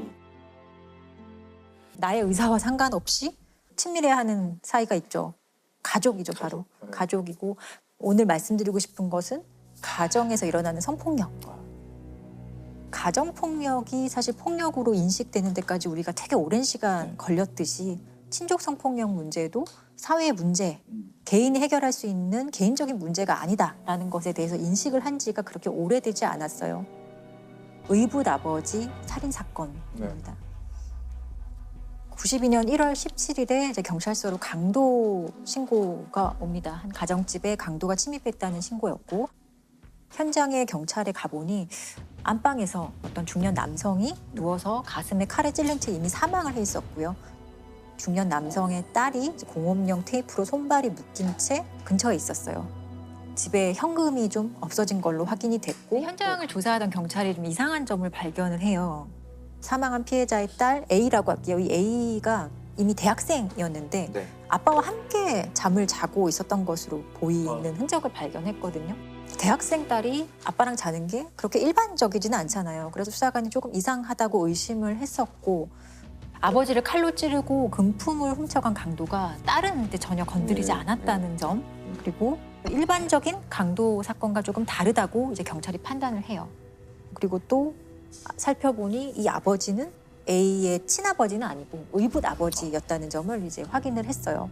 그래서 경찰이 조금 이상하다는 생각을 하면서 이 A라는 딸에게 약간 거짓말을 해요. 너희 아버지 응급실에서 봤는데 살았더라 라고 거짓말을 합니다. 사실 아버지가 살았다고 하면은 안도하는 모습을 보여야 하는 게 일반적일 텐데 예상하지 못한 반응을 이제 냅니다. 막 소리를 치면서 안 된다고 얘기를 해요.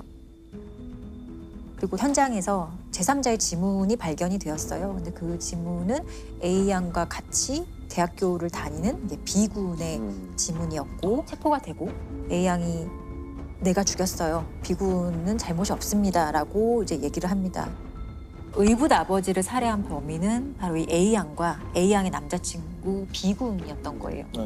확인을 해보니 사망한 피해자는 살인의 피해자이기도 했지만 A 양은 12살 때부터 이 의붓 아버지에게 신족 성폭력을 당한 피해자였던 것이었습니다. A 양과 B군이 고민을 하다가 이제 좀 끔찍한 계획을 세우는 거죠.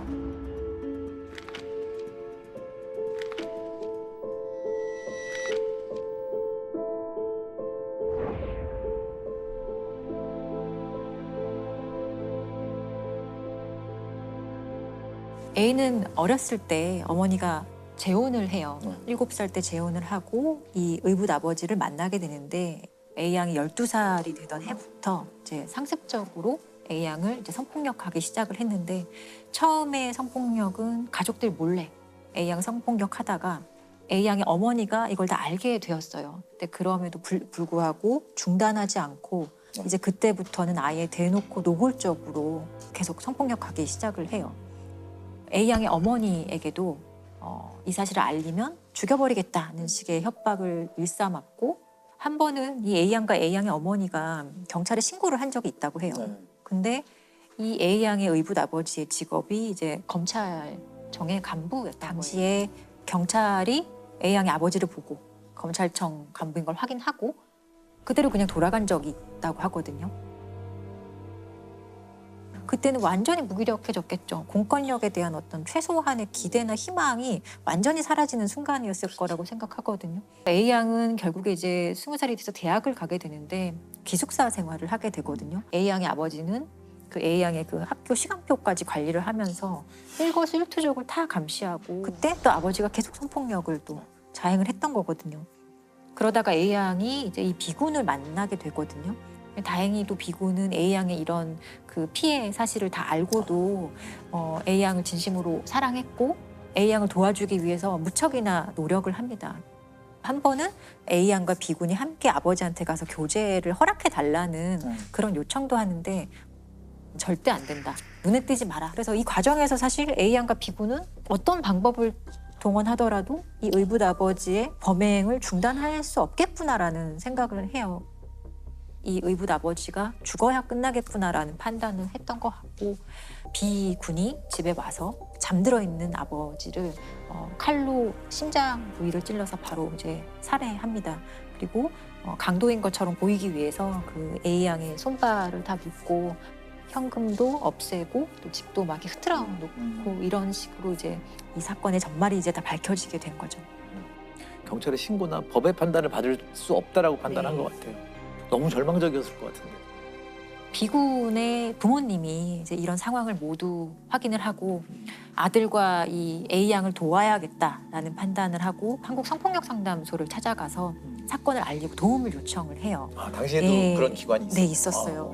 여기서도 문제의 심각성을 인식하고 이 사건과 관련한 공동 대책위를 꾸리고 수많은 피해 지원 단체와 그리고 대학생들이 함께 모여서 이 A 양과 B군을 이제 구명하기 위한 운동을 시작을 해요. 그리고 22명의 변호사들이 이 A 양과 B군의 이제 무료 변론을 맡게 돼요. 저는 그 당시에도 제가 이 막 신문 기사 찾아보고 해서 너무 가슴 아팠던 게 A 양이 어떤 얘기를 했냐면 구속된 후 감옥에서 보낸 7개월이 지금까지 살아온 20년보다 훨씬 편안했습니다. 밤이라는 시간이 이렇게 아름답다는 것도 처음 알았습니다. 더 이상 밤새도록 짐승에게 시달리지 않아도 되었기 때문입니다. 제가 벌을 받을 테니 B를 선처해 주세요라고 A 양이 얘기를 했고요. 들을수록 참 잔혹하다. B군도 어머니 다음으로 사랑하는 A가 무참하게 짓밟히는 것을 알고도 나 자신이 아무것도 할 수 없다는 걸 느낄 때마다 죽고 싶은 마음뿐이었습니다. 나는 A의 의붓 아버지를 죽인 것이 아니라 내가 사랑하는 A를 살린 겁니다. 라고 최후 변론을 합니다. 결국에 B군에게는 징역 5년, A 양은 징역 3년에 집행유예 5년 선고가 납니다.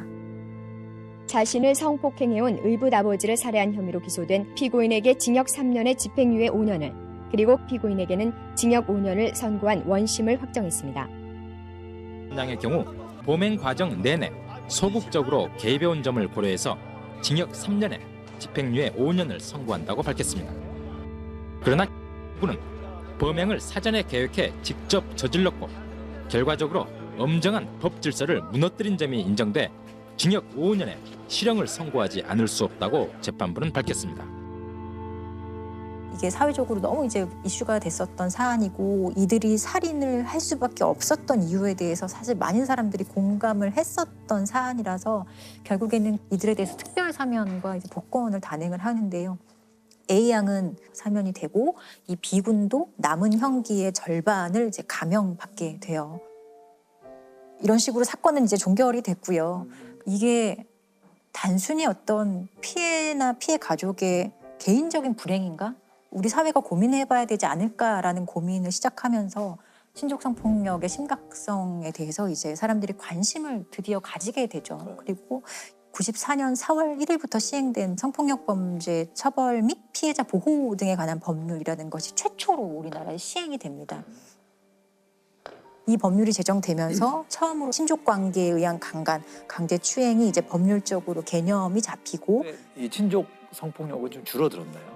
친족 성폭력은 성폭력 범죄 중에서도 가장 이 암수율이 높은 범죄예요. 신고하지 않는 것도 있지만 못 하거든요. 한 4%대 정도의 신고율을 가지고 있어요. 사건을 이제 처음 접했을 때가 생각이 나는데, 큰아버지에게 사실 오랫동안 함께 살면서 성폭력 피해를 당한 사안이었는데 너무 저한테 온갖 데서 전화가 오는 거예요. 가해자들의, 제가 봤을 때는 사돈의 8촌까지 전화가 온다라는 생각이 들었거든요. 사실 그렇게 너가 열심히 안 해도 돼. 제가 원래 어렸을 때부터 그랬어. 아니면 착각했을 수 있어. 그냥 예쁘다고 그런 건데, 제가 들은 적이 있어요. 끊임없이 저에게도 회유와 협박을 하는 거죠. 너무 혼란스러운 거예요. 왜냐하면 나는 피해자를 지원해주는 변호사인데 내가 가정 파괴범이 됐나라는 생각도 들 정도로 혼란스럽게 하거든요. 그걸 겪으면서 와, 이 변호사한테도 이러는데 피해자한테는 얼마나 더 했을까. 그리고 피해자를 그렇게 적극적으로 지원해주는 가족이 있는 경우를 저는 본 적이 없어요. 완전히 이제 평온했고 정상적으로 보였던 가족이 해체된다는 것을 인정해야 되는 거기 때문에 그것을 받아들이는 것이 되게 어려운 거죠. 가족들이 피해자의 편에 설 수 없다는 것이 믿겨지지 않는 상황인 것 같네요. 두 가지 사례 좀 더 말씀드리면 되게 와닿으실 것 같은데, 7년간 미성년자인 친딸 2명을 수차례 강간하고 추행한 사건이 있었어요. 광주에 사는 50대 A씨는 친딸 2명을 지난 2012년부터 7년 동안 성폭행한 혐의로 재판에 넘겨졌습니다. 이들 자매는 당시 초등학생이었습니다. A씨는 딸들이 잠을 자거나 심지어 숙제를 하고 있을 때도 강간하고 추행했습니다. 딸들이 집에 없을 때는 신체 사진을 촬영해 보내라고 시키기도 했습니다. 딸들이 초등학교 학생이던 시절부터 강간과 강제추행을 상습적으로 합니다. 딸의 신체를 촬영해서 사진을 보내라, 이런 요구도 하고요. 피해자들의 엄마는 이걸 다 알고 있었는데도 신고하거나 다른 조치를 전혀 취하지 않았어요. 보통 그 친족 성폭력 사건에서 보호자들이 쉽게 도움을 주지 못하는 이유가 엄마 역시 가정폭력의 피해자인 경우가 사실 대부분이고요. 선뜻 도와줘야 하겠다는 생각조차 하지 못하는 경우가 되게 많아요. 그리고 경제적인 문제도 사실 되게 큰데, 가해자가 이 가정에서 사라지게 된다면 당장 내일 어떻게 살아가야 될지 생계가 막막한, 거기서 오는 어떤 두려움도 신고를 사실 못하게 되는 이유 중에 하나로 꼽을 수 있어요. 현장에서 보면 이런 것도 되게 커요. 그리고 이제 친오빠가 성폭력한 사안인데 피해 여동생이 성폭력 피해자인 제가 가해자와 동거 중입니다라는 내용의 국민청원을 올린 적이 있고 이제 29만 명이 청원에 동의했던 사실이 있어요. 아직도 재판은 진행 중인 사안이고요. 이 사안도 오빠가 친동생을 성폭력하고 이들의 부모는 오빠에게는 아주 여러 명의 변호사를 붙여주면서 무죄 변론을 시키고 이 피해자는 국선 변호사가 홀로 어렵게 싸워 나갔던 사안이에요. 없어서 제가 많이 못 보는 게 아니라 신고가 되지 못하는 사건이에요. 생각해 보세요. 나의 자식이 한 명은 가해자고 한 명은 피해자예요. 부모가 어떻게 할까요? 부모가 피해자 편 들어주는 부모는 없어요. 가해자가 된 우리 다른 자식을 어떻게 하면 최대한 살릴 수 있을까를 고민합니다. 이런 사안을 보면 사실 친족 성폭력 피해자가 가족들의 지지를 받는다는 것은 현실적으로 정말 어렵고 오히려 기대하는 것이 이상할 정도의 상황인 거죠. 반대로 피해자의 각오가 필요하네요. 그렇죠. 우리 가족과 난 단절될 각오를 네. 하지 않는 한. 실제로 선고형도 일반 강간죄에 비해서 사실 많이 높게 설정이 되어 있지만 친족 관계에 의한 성폭력 가해자들이 도대체 얼마의 형을 사는지 71.4개월 정도, 6년 정도. 그러니까 사실은 형의 집행이 종료되고 다시 가정 친족 관계로 돌아왔을 때 그런 걸 생각하면 그렇게 만족스러운 형량은 결코 아니라고 생각이 들어요. 말도 안 되는 형량인데요. 고민이 되겠지만 피해자를 조력해주는 어떤 체계적인 시스템이 사실은 있어요. 피해자가 원할 경우에 뭐 쉼터라든지 피해자 지원 시설로 가서 보호받고 가족과 단절해서 살 수 있는 공간이 마련되어 있기 때문에 고민하지 않고 신고해도 된다고 생각해요. 이들이 내는 목소리를 우리가 잘 듣고 그리고 그 용기를 지지해주고 함께 고민하는 것부터 우리가 시작해야 될 것 같아요. 정신의학적으로 좀 위험한 관심병이 있을까요? 그 뮌하우젠 증후군 같이 뮌하우젠 증후군. 아예 관심을 받기 위해서 자해, 뭐 심지어는 가족을 위험에 빠뜨리거나 아니면 그 외에 없는 질병을 얘기한다던가 불행을 만들어내고 이런 경우들 되게 많이 하죠. 사실 이것은 아주 옛날부터 알려져 있었어요. 그 학계에서는 1950년대에 미국의 의사가 이런 종류의 그 질병이 있다는 사실을 알게 된 거고요. 그래서 증세는 말씀하신 대로 이제 너무나 관심을 받기를 원한 나머지 거짓으로 꾸며댄다거나 주로 몸을 이제 막 상하게 한다거나 이제 이런 증세를 보이는 건데, 근데 이 뮌하우젠 증후군 가운데 아주 안 좋을 수 있는 케이스가 그 다른 사람을 이용하여 자신에 대한 관심을 이제 끌어내는, 그러니까 자기를 상해하지 않고도 관심을 받을 수 있으니까 어떤 의미에서는 좀 더 이 사람 입장에서는 더 나아진 방법일 수도 있을 텐데 아주 안 좋은 방법이죠. 그래서 이럴 때에는 자신이 손쉽게 사용할 수 있는 그런 사람을 쓰게 돼요. 그러니까 멀쩡한 자식을 아프게 만들거나 이제 이런 일이 벌어지는 거죠. 그래서 실제 그런 사례가 있었는데 미국의 그 스피어스라는 사람인데요. 그 이제 아이를 낳았어요. 아들을 낳는데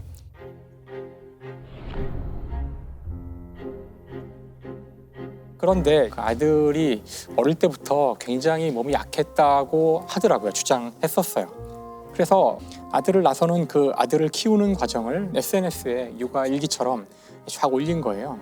아주 많이 열심히 올리니까 이제 뭐 사람들이 막 응원도 해주고 뭐.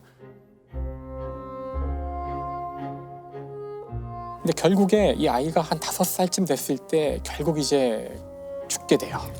죽게 되는데 죽음 이후에 사람들이 주변에서 이 부모와 자식 이 관계를 쭉 봐왔던 주위 사람들, 특히 병원이나 이런 데서 뭔가 석연치 않다는 말을 자꾸 하는 거예요. 이게 뭔가 석연치 않다, 이 사람이. 그래서 이제 경찰이 조사에 들어가고 이제 부검도 하게 되고요. 근데 결론이 뭐냐면은 그 치사량 이상의 나트륨이 검출이 됐어요, 몸에서. 근데 그런 정도의 나트륨은 그냥 뭐 웬만큼 먹어서 될 수 있는 수준이 아니기 때문에 이건 거의 나트륨, 즉 소금이죠. 소금을 독극물 같이 쓴 거예요. 그러니까 도대체 이게 뭘까? 그래서 이제 추후에 이제 밝혀진 바에 따르면은 이 아이가 아주 어릴 때 스피어스가 병원에 가서 우리 아이는 이렇게 음식을 잘 못 먹어요. 자꾸 다 토하고 그래서 여기 위장에 문제가 있는 것 같다고. 근데 검사할 때마다 문제가 없다고 그러는 거예요. 네. 병원을 전전하면서 계속 문제가 있다. 결국은 이제 문제가 있다는 것에 동의한 의사가 수술을 해서 관을 이렇게 위장에 직접 넣어서 연결을 하는 그런 수술을 하게 돼요.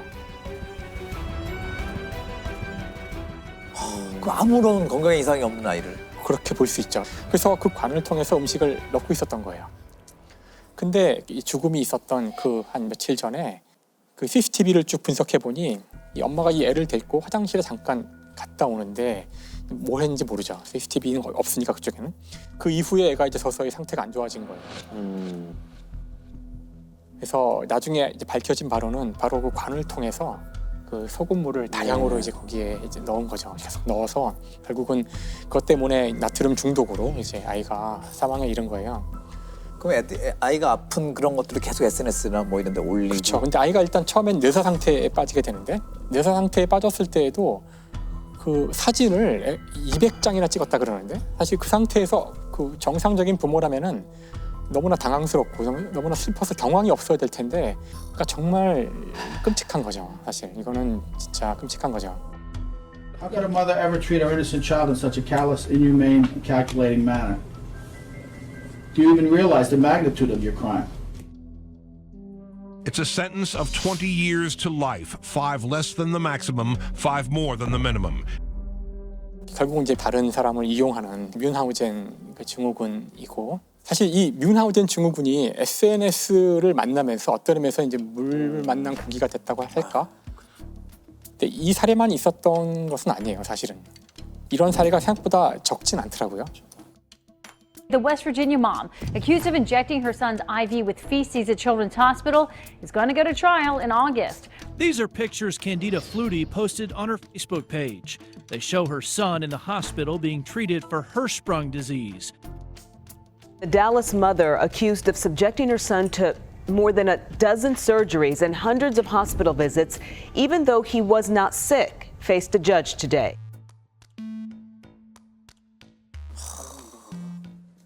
사실 이 시대에 우리가 가장 중요하게 다뤄야 될 자원이 바로 관심이라고 생각하거든요.